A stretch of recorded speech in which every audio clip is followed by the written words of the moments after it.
ਬਰਨਵੀ central ਤੋਂ ਜਗਮੀਤ ਸਿੰਘ ਜਿਹੜੇ ਕਿ ਐਨਡੀਪੀ ਦੇ ਲੀਡਰ ਹੈ, ਉਹਨਾਂ ਦੀ ਆਪਣੀ ਸੀਟ ਕੱਢਣੀ ਔਖੀ ਲੱਗ ਰਹੀ ਹੈ। ਕੌਣ-ਕੌਣ ਨੇ ਇਸ ਵਾਰ ਡਿਬੇਟ ਦੇ ਵਿੱਚ ਜਿਹੜੇ ਕੈਂਡੀਡੇਟ, ਇਸ ਦੇ ਵਿੱਚ ਕਿਹੜੀਆਂ ਚਰਚਾਵਾਂ ਹੋਣ ਦੀ ਜ਼ਿਆਦਾ ਆਪਾਂ ਨੂੰ ਆਸ? ਸੋ ਜਿਹੜੀ ਡਿਬੇਟ ਹੈਗੀ ਆ, ਉਹਦੇ ਵਿੱਚ ਐਤਕੀ ਤਿੰਨ ਹੀ ਜਿਹੜੇ ਲੀਡਰ ਹੈ ਉਹ ਡਿਬੇਟ ਕਰਨਗੇ। ਮਾਰਕ ਕਾਰਨੀ ਲਿਬਰਲ ਪਾਰਟੀ ਵੱਲੋਂ, ਪੀਅਰ ਪੋਲੀਏਵ ਕੰਜ਼ਰਵੇਟਿਵ ਪਾਰਟੀ ਵੱਲੋਂ ਤੇ ਜਗਮੀਤ ਸਿੰਘ ਐਨਡੀਪੀ ਪਾਰਟੀ ਵੱਲੋਂ। ਜਦੋਂ ਕੈਨੇਡਾ ਫੈਡਰੇਸ਼ਨ ਬਣਿਆ, ਜਦੋਂ ਕੈਨੇਡਾ ਕਨਫੈਡਰੇਟ ਬਣਿਆ, ਜਦੋਂ ਕੈਨੇਡਾ ਨੇ ਕਿਹਾ ਵੀ ਯਾਰ ਓਕੇ ਅਸੀਂ ਹੁਣ ਬਾਹਰ ਇੱਕ ਆਪਣੇ ਆਪ ਇੱਕ ਮੁਲਕ ਹੈ, ਉਦੋਂ ਉਹਨਾਂ ਨੇ ਫਰਾਂਸ ਨਾਲ ਰਲ ਕੇ ਇਹ ਕਨਫੈਡਰੇਟ ਬਣਾਇਆ ਤੇ ਉਹਦੇ ਵਿੱਚ ਫ੍ਰੈਂਚ ਤੇ ਇੰਗਲਿਸ਼ ਦੋਨਾਂ ਨੂੰ ਹੀ ਕੈਨੇਡਾ ਦੀਆਂ ਆਫੀਸ਼ੀਅਲ ਭਾਸ਼ਾਵਾਂ ਰੱਖੀਆਂ। ਸੋ ਜਿਹੜਾ ਫੈਡਰਲ ਗਵਰਨਮੈਂਟ ਦਾ ਕੋਈ ਵੀ ਕੰਮ ਹੈ, ਉਹ ਹਮੇਸ਼ਾ ਹੀ, ਜੇ ਤੁਸੀਂ ਫੈਡਰਲ ਗਵਰਨਮੈਂਟ ਦੀ ਇਮੀਗ੍ਰੇਸ਼ਨ ਦੀ ਕੋਈ ਵੀ ਕੈਨੇਡਾ ਦੀ ਇਮੀਗ੍ਰੇਸ਼ਨ ਦੀ ਕੋਈ ਵੀ ਚਿੱਠੀ ਜਿਹੜੀ ਫੈਡਰਲ ਲੈਵਲ, ਉਹ ਹਮੇਸ਼ਾ ਦੋਨੇ ਭਾਸ਼ਾਵਾਂ ਦੇ ਵਿੱਚ। ਉਹ ਤਾਂ ਕਰਕੇ ਜਿਹੜੀਆਂ ਫੈਡਰਲ ਜੌਬਾਂ ਹੈ ਉਹਨਾਂ ਦੇ ਵਿੱਚ ਫ੍ਰੈਂਚ ਦਾ ਵੀ ਬੋਲਬਾਲਾ ਹੈਗਾ। ਸੋ ਕੀ ਇਸ ਟਾਈਮ ਅਨਾਉਂਸਮੈਂਟਸ, ਕਿਹੜੀ ਪਾਰਟੀ, ਕੌਣ ਕੀ ਕਹਿ ਰਿਹਾ ਵੀ ਤੁਹਾਨੂੰ ਅਸੀਂ ਕੀ ਦਵਾਂਗੇ ਜੇ ਅਸੀਂ ਜਿੱਤਦੇ ਹਾਂ, ਤੇ ਕੀ ਲੋਕਾਂ ਦੇ ਲੈ ਕੇ ਆ ਰਹੇ? ਲਿਬਰਲ ਪਾਰਟੀ ਕਹਿੰਦੀ ਵੀ ਜਿਹੜਾ ਆਪਾਂ ਲੋਐਸਟ ਇਨਕਮ ਟੈਕਸ ਬ੍ਰੈਕਟ ਹੈ, ਉਹ ਇਸ ਵੇਲੇ 15% ਹੈਗੀ ਹੈ। ਉਹ ਕਹਿੰਦੇ ਵੀ ਅਸੀਂ 15 ਤੋਂ 14% ਲੈ ਜਾਵਾਂਗੇ। ਲਿਬਰਲ ਪਾਰਟੀ ਨੇ ਜਦੋਂ ਇਹ ਅਨਾਉਂਸਮੈਂਟ ਕੀਤੀ ਤੇ ਨਾਲੇ ਹੀ ਕੰਜ਼ਰਵੇਟਿਵ ਪਾਰਟੀ ਨੇ ਵੀ ਅਨਾਉਂਸਮੈਂਟ ਕਰਤੀ, ਕਹਿੰਦੇ ਵੀ ਅਸੀਂ 15 ਤੋਂ ਪੌਣੇ 13% ਤੇ ਹੀ ਲੈ। ਸੋ ਐਨਡੀਪੀ ਨੇ ਇਹਦੇ ਵਿੱਚ, ਐਨਡੀਪੀ ਟੈਕਸ ਵਧਾਉਣ ਦੇ ਵਿੱਚ ਹੀ ਹਮੇਸ਼ਾ ਹੁੰਦੀ ਹੈ, ਸੋ ਤਾਂ ਕਰਕੇ ਅਮਰੀਕਾ ਦੇ ਵਿੱਚ ਪੈਸੇ ਕਮਾਉਣੇ ਕੈਨੇਡਾ ਨਾਲੋਂ ਬਹੁਤ ਜ਼ਿਆਦਾ ਸੌਖੇ, ਨੋ ਡਾਊਟ ਹੈ ਨਾ। ਅਮਰੀਕਾ ਦੇ ਵਿੱਚ ਮੈਂ ਜਿੰਨੇ ਲੋਕਾਂ ਨੂੰ ਮਿਲਦਾ, ਲੋਕਾਂ ਕੋਲੇ ਸੇਵਿੰਗਸ ਕੈਨੇਡਾ ਨਾਲੋਂ ਜ਼ਿਆਦਾ। ਕਿਸੇ ਨਾਲ ਵੀ ਗੱਲਬਾਤ ਕਰੀਏ, ਅਗਲਾ ਕਹਿੰਦਾ ਵੀ ਯਾਰ ਹਾਂ ਮੇਰੇ ਕੋਲੇ ਸੇਵਿੰਗਸ ਹੈਗੀਆਂ। ਕੈਨੇਡਾ ਦੇ ਵਿੱਚ ਸਾਰਿਆਂ ਤੇ ਕਰਜ਼ਾ ਹੀ ਹੈ, ਕਿਸੇ ਕੋਲੇ ਸੇਵਿੰਗਸ ਨਹੀਂ ਹੈਗੀਆਂ।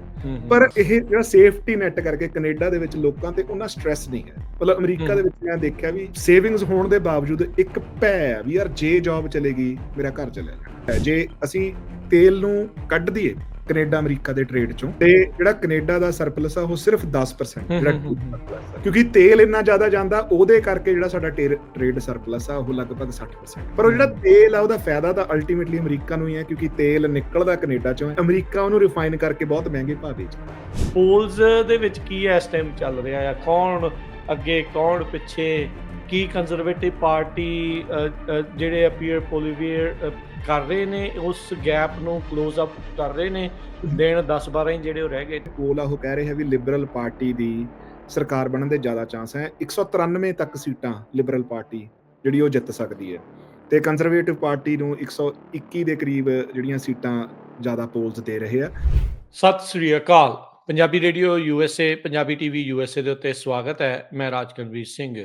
ਅੱਜ ਦੇ ਇਸ ਵਿਸ਼ੇਸ਼ ਪ੍ਰੋਗਰਾਮ ਦੇ ਵਿੱਚ ਤੁਹਾਨੂੰ ਸਭ ਨੂੰ ਜੀ ਆਇਆਂ ਨੂੰ ਆਖਦੇ ਹਾਂ। ਆਪਾਂ ਗੱਲਬਾਤ ਕਰਦੇ ਹਾਂ ਕੈਨੇਡੀਅਨ ਪੋਲਿਟਿਕਸ ਦੀ, ਕੈਨੇਡੀਅਨ ਇਲੈਕਸ਼ਨਸ ਦੀ। ਜੁੜ ਚੁੱਕੇ ਨੇ ਮੇਰੇ ਨਾਲ ਸਾਡੇ ਗੁਆਂਢੀ ਮੁਲਕ ਕੈਨੇਡਾ ਤੋਂ ਗੁਰਜਸਪਾਲ ਸਿੰਘ। ਗੁਰਜਸਪਾਲ ਸਿੰਘ, ਸਵਾਗਤ ਹੈ, ਜੀ ਆਇਆਂ ਨੂੰ, ਸਤਿ ਸ੍ਰੀ ਅਕਾਲ ਜੀ। ਰਾਜਕਰਨਵੀਰ ਸਿੰਘ, ਸਤਿ ਸ੍ਰੀ ਅਕਾਲ। ਪੰਜਾਬੀ ਰੇਡੀਓ USA ਸੁਣ ਰਹੇ ਸਾਰੇ ਸਰੋਤਿਆਂ ਨੂੰ ਤੇ ਪੰਜਾਬੀ ਟੀਵੀ USA ਦੇਖ ਰਹੇ ਸਾਰੇ ਦਰਸ਼ਕਾਂ ਨੂੰ ਬਹੁਤ ਹੀ ਨਿੱਘੀ ਜੀ ਆਇਆਂ ਨੂੰ ਤੇ ਸਤਿ ਸ੍ਰੀ ਅਕਾਲ।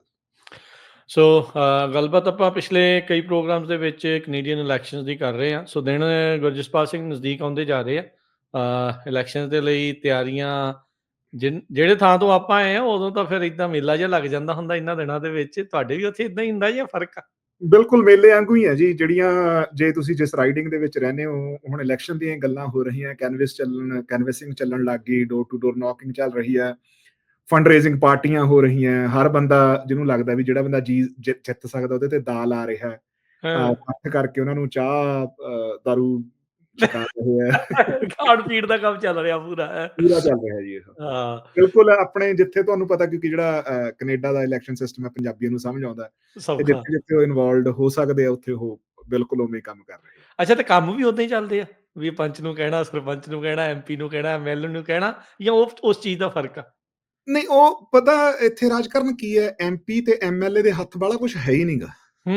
ਸਿਰਫ ਨਾ ਹੀ ਆ ਉਹਨਾਂ ਕੋਲੇ। ਹਾਂਜੀ ਹਾਂ, ਉਹ ਜਿਹੜੇ ਤਾਂ ਵੱਡੇ ਮਸਲੇ ਆ ਉਹਨਾਂ ਤੇ ਆਵਾਜ਼ ਚੱਕ ਸਕਦੇ ਆ, ਠੀਕ ਹੈ ਨਾ। ਜੇ ਕੋਈ ਵੱਡਾ ਮਸਲਾ, ਜਿਹੜੇ ਪਰਸਨਲ ਮਸਲੇ ਆ ਉਹਨਾਂ ਦੇ ਵਿੱਚ MP ਦੇ ਹੱਥ ਬਸ। ਦੇਖੋ, ਇੱਕ ਤਾਂ ਸਿਸਟਮ ਇਦਾਂ ਦਾ ਬਣਿਆ, ਕਰਪਸ਼ਨ ਹੈ ਨਹੀਂ ਨਾ, ਤੁਹਾਨੂੰ ਲੋੜ ਹੀ ਨਹੀਂ ਪੈਂਦੀ।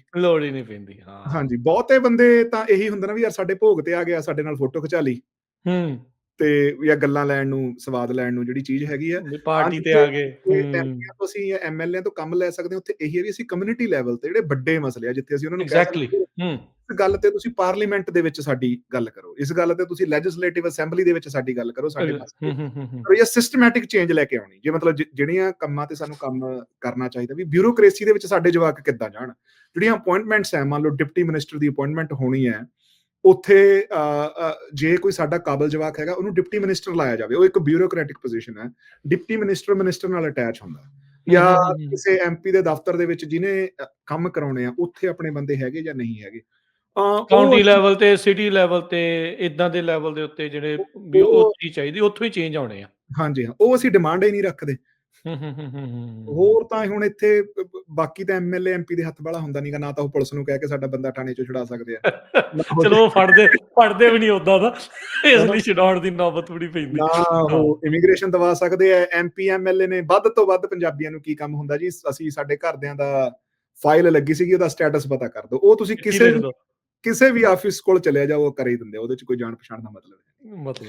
ਅੱਛਾ, ਸਭ ਤੋਂ ਪਹਿਲਾਂ ਆਪਣੇ ਜਿਹੜੇ ਸੁਣਨ ਵਾਲੇ, ਦੇਖਣ ਵਾਲੇ, ਜਿਹੜੇ ਸਰੋਤੇ ਦਰਸ਼ਕ ਆ, ਉਹਨਾਂ ਨੂੰ ਵੀ ਦੱਸਦੇ ਜਾਈਏ, ਰੀਸੈਂਟਲੀ ਗੁਰਜਸਪਾਲ ਸਿੰਘ ਹੋਣਾ ਨੂੰ ਜਿਹੜਾ king Charles III coronation medal ਜਿਹੜਾ ਮਿਲਿਆ ਹੈ, ਸੋ ਉਸ ਦੇ ਲਈ ਤਾਂ ਪਹਿਲਾਂ ਬਹੁਤ-ਬਹੁਤ ਗੁਰਜਸਪਾਲ ਸਿੰਘ ਵਧਾਈ ਹੋਵੇ। ਵਧੀਆ ਕੰਮ ਕਰ ਰਹੇ ਆ, ਕਮਿਊਨਿਟੀ ਦੇ ਨਾਲ ਜੁੜੇ ਆ, ਕਮਿਊਨਿਟੀ ਦੀਆਂ ਗੱਲਾਂ ਕਰਦੇ ਆ, ਬਾਤ ਪਾਉਂਦੇ ਆ, ਤੇ ਉਸ ਦੀ ਰੈਕੋਗਨਾਈਜੇਸ਼ਨ ਹੋਈ ਆ।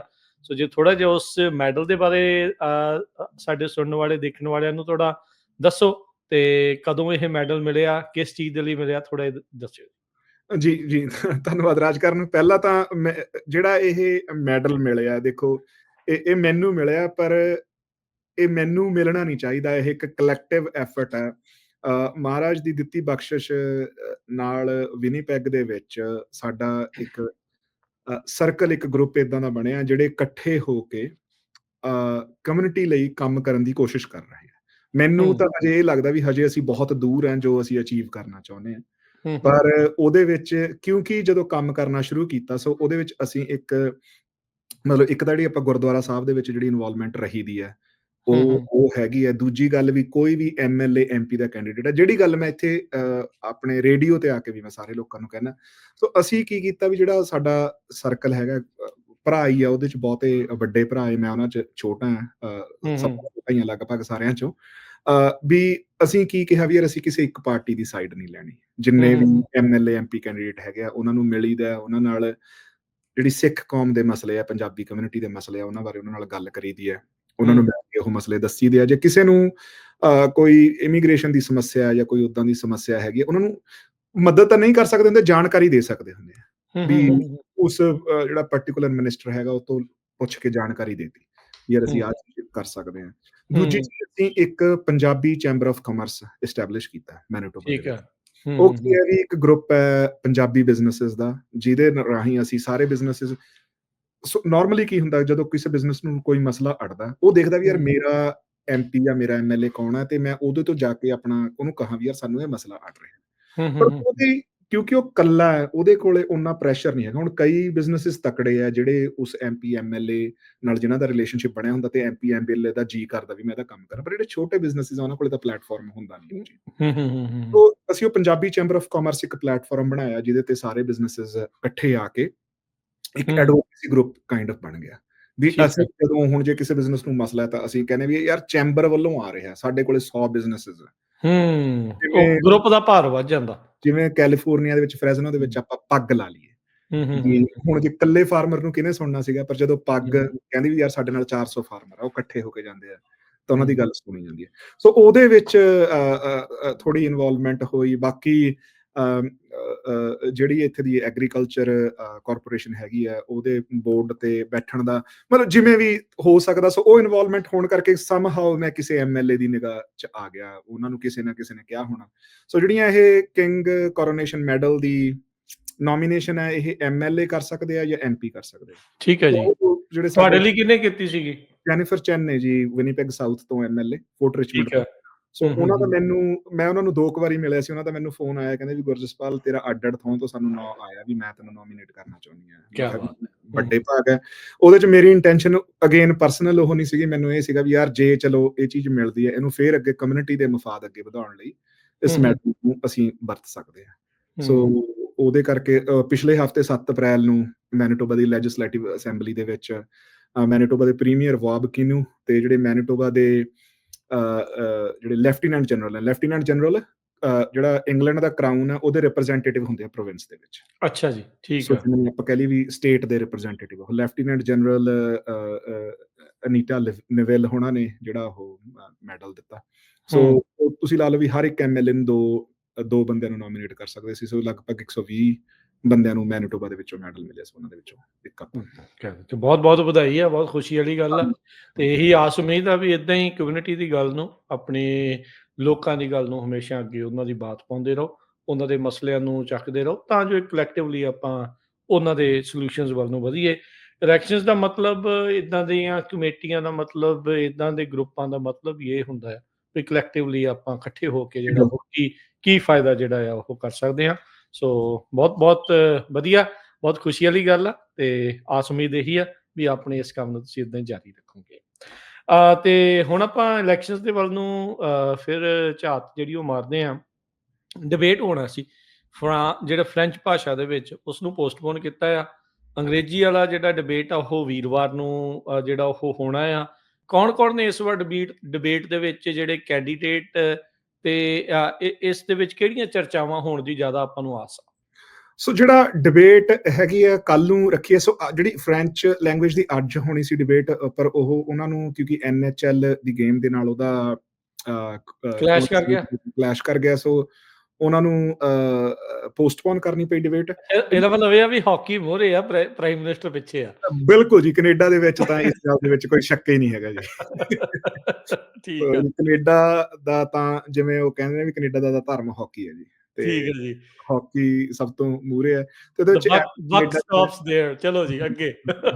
ਕੈਨੇਡਾ ਦੀਆਂ ਕਈ ਟੀਮਾਂ ਐਤਕੀ ਪਲੇਆਫਸ ਦੇ ਵਿੱਚ ਨੇ NHL ਦੇ ਵਿੱਚ। ਸੋ ਸਪੈਸ਼ਲੀ ਡਿਵੀਜ਼ਨ ਦੇ ਵਿੱਚ ਜਿਹੜੀ ਸਾਡੀ ਵਿਨੀਪੈਗ ਦੀ ਜੈਟਸ ਟੀਮ ਆ ਉਹ ਲੀਡ ਕਰ ਰਹੀ ਹੈ। ਸੋ ਤਾਂ ਕਰਕੇ ਅਸੀਂ ਵੀ ਬਹੁਤ ਗੌਰ ਨਾਲ ਦੇਖ ਰਹੇ ਹਾਂ। ਠੀਕ ਹੈ ਜੀ, ਠੀਕ ਹੈ। ਤੇ ਸੋ ਜਿਹੜੀ ਡਿਬੇਟ ਹੈਗੀ ਉਹਦੇ ਵਿੱਚ ਐਤਕੀ 3 ਹੀ ਜਿਹੜੇ ਲੀਡਰ ਹੈ ਉਹ ਡਿਬੇਟ ਕਰਨਗੇ। ਮਾਰਕ ਕਾਰਨੀ ਲਿਬਰਲ ਪਾਰਟੀ ਵੱਲੋਂ, ਪੀਅਰ ਪੋਲੀਏਵ ਕੰਜ਼ਰਵੇਟਿਵ ਪਾਰਟੀ ਵੱਲੋਂ ਤੇ ਜਗਮੀਤ ਸਿੰਘ NDP ਪਾਰਟੀ ਵੱਲੋਂ। ਯੂਜੂਅਲੀ ਗ੍ਰੀਨ ਪਾਰਟੀ ਦੇ ਲੀਡਰ ਵੀ ਡਿਬੇਟ ਦੇ ਵਿੱਚ ਹੁੰਦੇ ਨੇ, ਪਰ ਕਿਉਂਕਿ ਐਤਕੀ ਉਹ ਆਪਣੀਆਂ 90% ਸੀਟਾਂ ਦੇ ਉੱਤੇ ਆਪਣੇ ਕੈਂਡੀਡੇਟ ਨਹੀਂ ਖੜਾ ਸਕੇ, ਸੋ ਉਹਨਾਂ ਨੂੰ ਇਸ ਡਿਬੇਟ ਦੇ ਵਿੱਚ ਸ਼ਾਮਲ ਹੋਣ ਦਾ ਮੌਕਾ ਨਹੀਂ ਦਿੱਤਾ ਜਾਊਗਾ। ਜਿਹੜੀ ਬਲਾਕ ਕਿਊਬੇਸਿਸ ਹੈ ਉਹ ਵੀ ਕਿਉਂਕਿ 90% ਉਹ ਸਿਰਫ ਕਿਊਬੈਕ ਦੇ ਵਿੱਚ ਹੀ ਆਪਣੀ ਇਲੈਕਸ਼ਨ ਲੜਦੀ ਹੈ, ਉਹ ਵੀ ਇਸ ਇਲੈਕਸ਼ਨ ਦੇ ਵਿੱਚ ਨਹੀਂ, ਇਸ ਡਿਬੇਟ ਦੇ ਵਿੱਚ ਪਾਰਟਿਸਿਪੇਟ ਨਹੀਂ ਕਰੂਗੀ। ਸੋ ਜਿਹੜੀ ਡਿਬੇਟ ਆ ਉਹ ਤਿੰਨੇ ਹੀ ਲੀਡਰਾਂ ਦੇ ਵਿੱਚ ਜਿਹੜੀ ਹੋਣੀ ਹੈ। ਮਸਲੇ ਕਿਹਨਾਂ ਮਸਲਿਆਂ ਤੇ ਡਿਬੇਟ ਹੋਣੀ ਹੈ, ਉਹਦੇ ਵਿੱਚ ਸਭ ਤੋਂ ਜਿਹੜਾ ਵੱਡਾ ਮਸਲਾ ਆਪਾਂ ਬਾਰ-ਬਾਰ ਉਹ ਗੱਲ ਡਿਸਕਸ ਕਰ ਰਹੇ ਹਾਂ ਵੀ ਅਮਰੀਕਾ ਦੇ ਨਾਲ ਕਿਵੇਂ ਨਜਿੱਠਣਾ। ਜਿਹੜੇ ਅਮਰੀਕਾ ਨੇ ਟੈਰਿਫ ਲਾਏ ਨੇ, ਕਿਉਂਕਿ ਉਹਨਾਂ ਦਾ ਬਹੁਤ ਜ਼ਿਆਦਾ ਇੰਪੈਕਟ ਪੈ ਰਿਹਾ। ਜਿਹੜੇ ਸਟੀਲ ਤੇ ਐਲੂਮੀਨੀਅਮ ਤੇ ਟੈਰਿਫ ਲੱਗੇ ਹੋਏ ਆ, ਜਿਹੜੇ ਆਟੋ ਸੈਕਟਰ ਤੇ ਟੈਰਿਫ ਲੱਗੇ ਹੋਏ ਆ, ਜਿਹੜੇ ਤੇਲ ਤੇ ਜਿਹੜੀ ਮਾਈਨਿੰਗ ਸਾਡੀ ਇੰਡਸਟਰੀ ਆ ਪੋਟਾਸ਼ ਤੇ ਜਿਹੜੇ ਟੈਰਿਫ ਲੱਗੇ ਹੋਏ ਆ, ਚਾਹੇ 10% ਹੀ ਆ, ਉਹ ਜਿਹੜੀਆਂ ਕੈਨੇਡੀਅਨ ਇੰਡਸਟਰੀਜ਼ ਨੂੰ, ਕੈਨੇਡੀਅਨ ਇਕਨੋਮੀ ਨੂੰ ਬਹੁਤ ਸੀਰੀਅਸ ਇੰਪੈਕਟ ਪਾ ਰਹੇ ਆ। ਸੋ ਜਿਹੜਾ ਮੇਨ ਮਸਲਾ ਤਾਂ ਇਹੀ ਹੈ ਵੀ ਉਹਦੇ ਨਾਲ ਕਿਵੇਂ ਨਜਿੱਠਣਾ ਡਿਬੇਟ ਦੇ ਵਿੱਚ। ਹਾਲਾਂਕਿ ਜਿਹੜੀਆਂ ਜੇ ਵੈਸੇ ਪੋਲਸ ਨੂੰ ਆਪਾਂ ਦੇਖਣਾ ਹੋਵੇ ਤਾਂ ਜ਼ਿਆਦਾ ਲੋਕਾਂ ਲਈ ਜਿਹੜਾ ਇਹ ਮਸਲਾ ਹੈ ਸਿਰਫ 29% ਲੋਕਾਂ ਲਈ ਹੀ ਇਹ ਮਸਲਾ ਹੈ, ਪਰ ਜਦੋਂ ਜਿਹੜੀਆਂ ਡਿਬੇਟਸ ਦੇ ਵਿੱਚ ਗੱਲ ਹੋਣੀ ਹੁੰਦੀ ਹੈ ਫਿਰ ਇਹ ਥੋੜੇ ਹੌਟ ਟੌਪਿਕ ਹੈ। ਕਰੰਟ ਟੌਪਿਕ ਹੈ। ਦੂਜਾ ਫਿਰ ਜਿਹੜਾ ਹੋਊਗਾ এনवायरमेंटल ਰੈਗੂਲੇਸ਼ਨਸ ਹੈ, ਕਿਉਂਕਿ ਜਦੋਂ ਵੀ ਲਿਬਰਲ ਪਾਰਟੀ ਤੇ ਕੰਜ਼ਰਵੇਟਿਵ ਪਾਰਟੀ ਨੇ ਆਪਸ ਦੇ ਵਿੱਚ ਬਹਿਸ ਕਰਨੀ ਹੈ, ਸੋ ਉਹਦੇ ਵਿੱਚ ਜਿਹੜਾ ਕਾਰਬਨ ਟੈਕਸ ਹੈ ਇਹ ਇੱਕ ਬੜਾ ਭਖਦਾ ਮੁੱਦਾ ਸੀਗਾ ਕੰਜ਼ਰਵੇਟਿਵ ਪਾਰਟੀ ਕੋਲ। ਇਹ ਉਹਨਾਂ ਨੇ ਹਟਾਤਾ ਨਾ ਹੁਣ ਮਾਰਕ ਕਾਰਨੀ ਨੇ ਜੀ ਕੰਜ਼ਿਊਮਰ ਜਿਹੜਾ ਕਾਰਬਨ ਟੈਕਸ ਹੈ ਹਟਾਤਾ। ਸੋ ਜਿਹੜਾ ਆਮ ਲੋਕਾਂ ਨੂੰ ਦੇਣਾ ਪੈਂਦਾ ਸੀਗਾ ਉਹ ਹਟਾਤਾ, ਵੱਡੀਆਂ ਕਾਰਪੋਰੇਸ਼ਨਾਂ ਤੋਂ ਹਜੇ ਵੀ ਚੱਲ ਰਿਹਾ। ਫਿਰ ਤੀਜਾ ਹੈਗਾ ਵੀ ਜਿਹੜੀਆਂ ਤੇਲ ਦੀਆਂ ਪਾਈਪਲਾਈਨਾਂ, ਜਿਹੜੀਆਂ ਟ੍ਰੈਡੀਸ਼ਨਲ ਜਿਹੜੇ ਸਾਡੇ ਕੋਲ એનર્ਜੀ ਸੋਰਸਿਸ ਹੈਗੇ ਉਹਨਾਂ ਦਾ ਕੀ ਕਰਨਾ, ਉਹਦੇ ਚ ਅਸੀਂ ਕਿਵੇਂ ਉਹਨੂੰ ਹੈਂਡਲ ਕਰਨਾ। ਮੇਰੇ ਖਿਆਲ ਨਾਲ ਚੌਥਾ ਮਸਲਾ ਇਮੀਗ੍ਰੇਸ਼ਨ ਹੈ, ਉਹ ਬੜਾ ਹੌਟ ਮਸਲਾ ਹੈਗਾ। ਉਹ ਗੱਲ ਹੋਣੀ ਹੈ ਉਹ ਕਿਉਂਕਿ ਲਿਬਰਲ ਪਾਰਟੀ ਨੇ ਆਪਣੀ ਗਲਤੀ ਮੰਨ ਵੀ ਲਈ ਹੈ ਵੀ ਯਾਰ ਅਸੀਂ ਕਰ ਲਿਆ। ਤੇ ਹਾਊਸਿੰਗ, ਹੈਲਥ ਕੇਅਰ ਵੱਡੇ ਮਸਲੇ ਆ ਇਹ ਇਹਨਾਂ ਤੇ। ਇਕਨੋਮੀ, ਨੈਸ਼ਨਲਿਜ਼ਮ, ਇਹ ਜਿਹੜੀ ਚੀਜ਼ ਜਿਹੜੀ ਉਸ ਦੇ ਵਿੱਚ ਹਾਂਜੀ। ਤੇ ਜਿੱਦਾਂ ਇੱਥੇ ਵੀ ਸਾਡੇ ਜਿਹੜੇ ਕੁਛ ਸੋਸ਼ਲ ਜਿਹੜੇ ਇਸ਼ੂਜ਼ ਆ, ਉਹ ਪੋਲੀਟੀਕਲ ਇਸ਼ੂ ਜਿਹੜੇ ਬਣ ਜਾਂਦੇ ਆ, ਟਰਾਂਸਜੈਂਡਰ ਵਾਲਾ ਮਸਲਾ, LGBT ਵਾਲਾ ਜਿਹੜਾ ਉਹ ਮਸਲਾ ਆ, ਤੁਹਾਡੇ ਵੀ ਉੱਥੇ ਉਹਨਾਂ ਨੂੰ ਸੇਮ ਜਗ੍ਹਾ ਹੀ ਮਿਲ ਰਹੀ ਹੈ?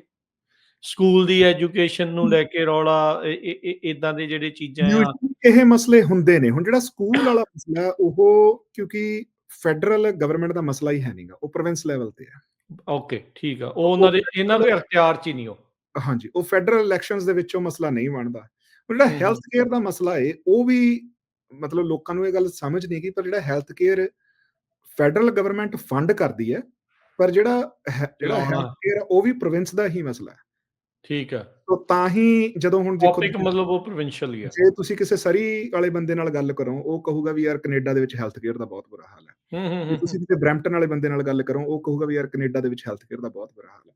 ਜੇ ਤੁਸੀਂ ਹੂੰ, ਕਿਸੇ ਸਾਸਕਾਟੂਨ, ਰਜਾਈਨਾ ਵਾਲੇ, ਵਿਨੀਪੈਗ ਵਾਲੇ ਬੰਦੇ ਨਾਲ, ਵਿਨੀਪੈਗ ਦੇ ਅੱਗੇ ਵੀ ਵਿੱਚ ਡਿਪੈਂਡਿੰਗ ਔਨ ਤੁਸੀਂ ਕਿੱਥੇ, ਜੇ ਤੁਸੀਂ ਕਹੋ, ਉਹ ਕਹੋਗੇ ਨਹੀਂ ਯਾਰ ਠੀਕ ਹੈ।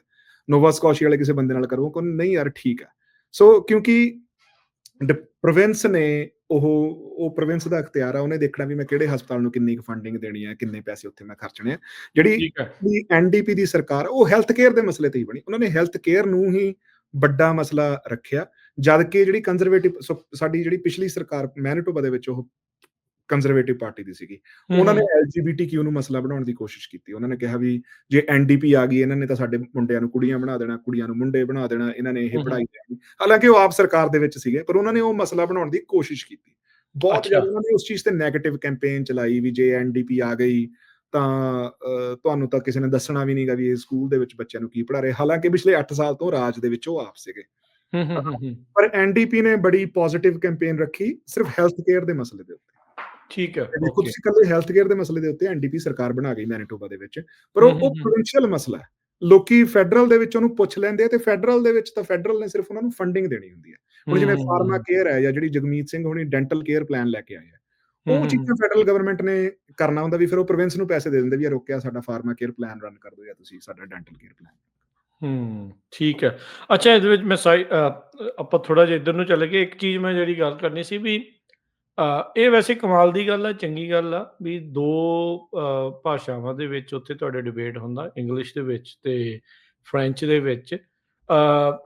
ਇਹ ਵੀ ਇੱਕ ਬਹੁ ਭਾਸ਼ਾਈ ਲੋਕਾਂ ਦੇ ਲਈ ਇੱਕ ਚੰਗੀ ਗੱਲ ਆ, ਪਰ ਕਿਊਬੈਕ ਦਾ ਇੰਨਾ ਪਕੜ ਆ ਵੀ ਫਰੈਂਚ ਦੇ ਵਿੱਚ ਉਹਨਾਂ ਨੂੰ ਕਰਨਾ ਹੀ ਪੈਂਦਾ ਹੈ।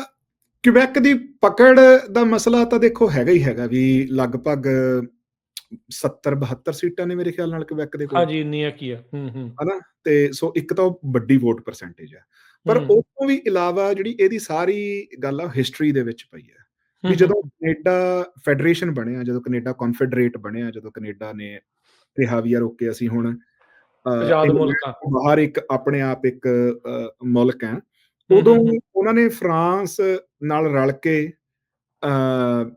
ਜਿਹੜਾ ਇਹ ਕਨਫੈਡਰੇਟ ਬਣਾਇਆ, ਤੇ ਉਹਦੇ ਵਿੱਚ ਫ੍ਰੈਂਚ ਤੇ ਇੰਗਲਿਸ਼ ਦੋਨਾਂ ਨੂੰ ਹੀ ਕੈਨੇਡਾ ਦੀਆਂ ਆਫੀਸ਼ੀਅਲ ਭਾਸ਼ਾਵਾਂ ਰੱਖਿਆ ਗਿਆ ਸ਼ੁਰੂ ਤੋਂ ਹੀ। ਸ਼ੁਰੂ ਤੋਂ ਹੀ। ਸੋ ਹੂੰ, ਜਿਹੜਾ ਹੂੰ, ਫੈਡਰਲ ਹੂੰ। ਗਵਰਨਮੈਂਟ ਦਾ ਕੋਈ ਵੀ ਕੰਮ ਹੈ, ਉਹ ਹਮੇਸ਼ਾ ਹੀ, ਜੇ ਤੁਸੀਂ ਫੈਡਰਲ ਗਵਰਨਮੈਂਟ ਦੀ ਇਮੀਗ੍ਰੇਸ਼ਨ ਦੀ ਕੋਈ ਵੀ ਕੈਨੇਡਾ ਦੀ ਇਮੀਗ੍ਰੇਸ਼ਨ ਦੀ ਕੋਈ ਵੀ ਚਿੱਠੀ ਆਉਂਦੀ ਜਿਹੜੀ ਫੈਡਰਲ ਲੈਵਲ ਤੋਂ, ਉਹ ਹਮੇਸ਼ਾ ਦੋਨੇ ਭਾਸ਼ਾਵਾਂ ਦੇ ਵਿੱਚ ਹੋਊਗੀ।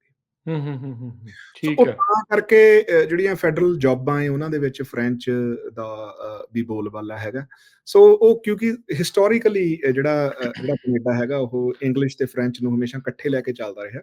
ਸੋ ਉਹ ਪੰਜਾਬੀਆਂ ਨੂੰ ਇਹ ਗੱਲ ਸੋਹਣੀ ਲੱਗਦੀ ਹੈ, ਸਿੱਖਾਂ ਨੂੰ ਇਹ ਗੱਲ ਸੋਹਣੀ ਲੱਗਦੀ ਹੈ ਵੀ ਯਾਰ ਐਟਲੀਸਟ 2 ਭਾਸ਼ਾਵਾਂ ਜੇ ਚੱਲ ਰਹੀਆਂ, ਉਹ ਬੱਚਿਆਂ ਦੇ ਦਿਮਾਗ ਲਈ ਉਹ ਗੱਲ ਵਧੀਆ। ਸੋ ਪਰ ਇਹਦੇ ਵਿੱਚ ਵੋਟਾਂ ਦਾ ਤਾਂ ਦੇਖੋ ਕਿਊਬੈਕ ਦਾ ਤਾਂ ਮਸਲਾ ਹੈਗਾ ਹੀ ਹੈਗਾ ਵੀ ਉਹਨਾਂ ਨੂੰ ਲੁਭਾਉਣਾ ਹੈ ਤੇ ਜ਼ਿਆਦਾ ਵੋਟਾਂ ਉਹਨਾਂ ਦੀਆਂ ਲੈ ਕੇ ਜਾਣੀਆਂ। ਹੂੰ। ਪਰ ਐਟ ਦਾ ਸੇਮ ਟਾਈਮ ਉਹ ਆਫੀਸ਼ੀਅਲੀ ਵੀ ਫ੍ਰੈਂਚ ਇੱਕ ਰੈਕਗਨਾਈਜ਼ਡ ਭਾਸ਼ਾ ਹੈ। ਨਹੀਂ, ਤੁਸੀਂ ਹੁਣ ਇਹ ਵੀ ਦੇਖੋ ਨਾ ਵੀ ਲੀਡਰ ਤਾਂ ਜਦੋਂ ਅਗਲੇ ਨੇ ਕਿਸੇ ਨੇ ਡਿਬੇਟ ਕਰਨਾ ਆ, ਜੇ ਉਹਨੂੰ 2 ਬੋਲੀਆਂ ਆਉਂਦੀਆਂ ਹੋਣਗੀਆਂ ਤਾਂ ਹੀ ਡਿਬੇਟ ਕਰ ਸਕੂਗਾ ਉੱਥੇ। ਜੀ, ਜੀ, ਬਿਲਕੁਲ। ਨਹੀਂ ਤਾਂ ਅਦਰਵਾਈਜ਼ ਤਾਂ ਜੇ ਇੱਕ ਬੋਲੀ ਇਕੱਲਾ ਜਾਣਦਾ ਹੋਊਗਾ, ਇਕੱਲੀ ਅੰਗਰੇਜ਼ੀ ਦੇ ਨਾਲ ਉਹਦਾ ਸਰਨਾ ਨਹੀਂ। ਉੱਥੇ ਕੈਨੇਡਾ ਦੇ ਵਿੱਚ ਪ੍ਰਾਈਮ ਮਿਨਿਸਟਰ ਬਣਨ ਲਈ ਇਹ ਹੁਣ ਤੈਅ ਗੱਲ ਹੀ ਆ ਵੀ ਉਹਨੂੰ ਦੋਵੇਂ ਜਿਹੜੀਆਂ ਭਾਸ਼ਾਵਾਂ ਆਉਂਦੀਆਂ ਹੋਣਗੀਆਂ। ਭਾਸ਼ਾਵਾਂ ਆਉਣੀਆਂ ਕਾਫੀ ਜ਼ਰੂਰੀ ਹੈ। ਪੀਅਰ ਪੋਲੀਏਵ ਨੂੰ ਦੋਵੇਂ ਭਾਸ਼ਾਵਾਂ ਨਹੀਂ ਆਉਂਦੀਆਂ, ਪਰ ਜਦੋਂ ਉਹ ਪ੍ਰਾਈਮ ਮਿਨਿਸਟਰ ਕੈਂਡੀਡੇਟ ਬਣੇ ਤੇ ਉਹਨਾਂ ਨੇ ਉਹ ਭਾਸ਼ਾ ਸਿੱਖਣੀ ਸ਼ੁਰੂ ਕੀਤੀ। ਠੀਕ ਆ। ਤੇ ਮਾਰਕ ਅੱਛਾ, ਫ੍ਰੈਂਚ ਕਾਰਨੀ, ਦੀ। ਹਾਂਜੀ, ਕਿਉਂਕਿ ਜਿਹੜੇ ਹੂੰ, ਸੋ ਜਿਹੜਾ ਐਲਬਰਟਾ ਹੈਗਾ ਉਹ ਜ਼ਿਆਦਾ ਐਂਗਲੋ ਪ੍ਰੋਵਿੰਸ ਹੈ, ਉੱਥੇ ਫ੍ਰੈਂਚ ਦੀ ਘੱਟ ਹੈ ਪਕੜ।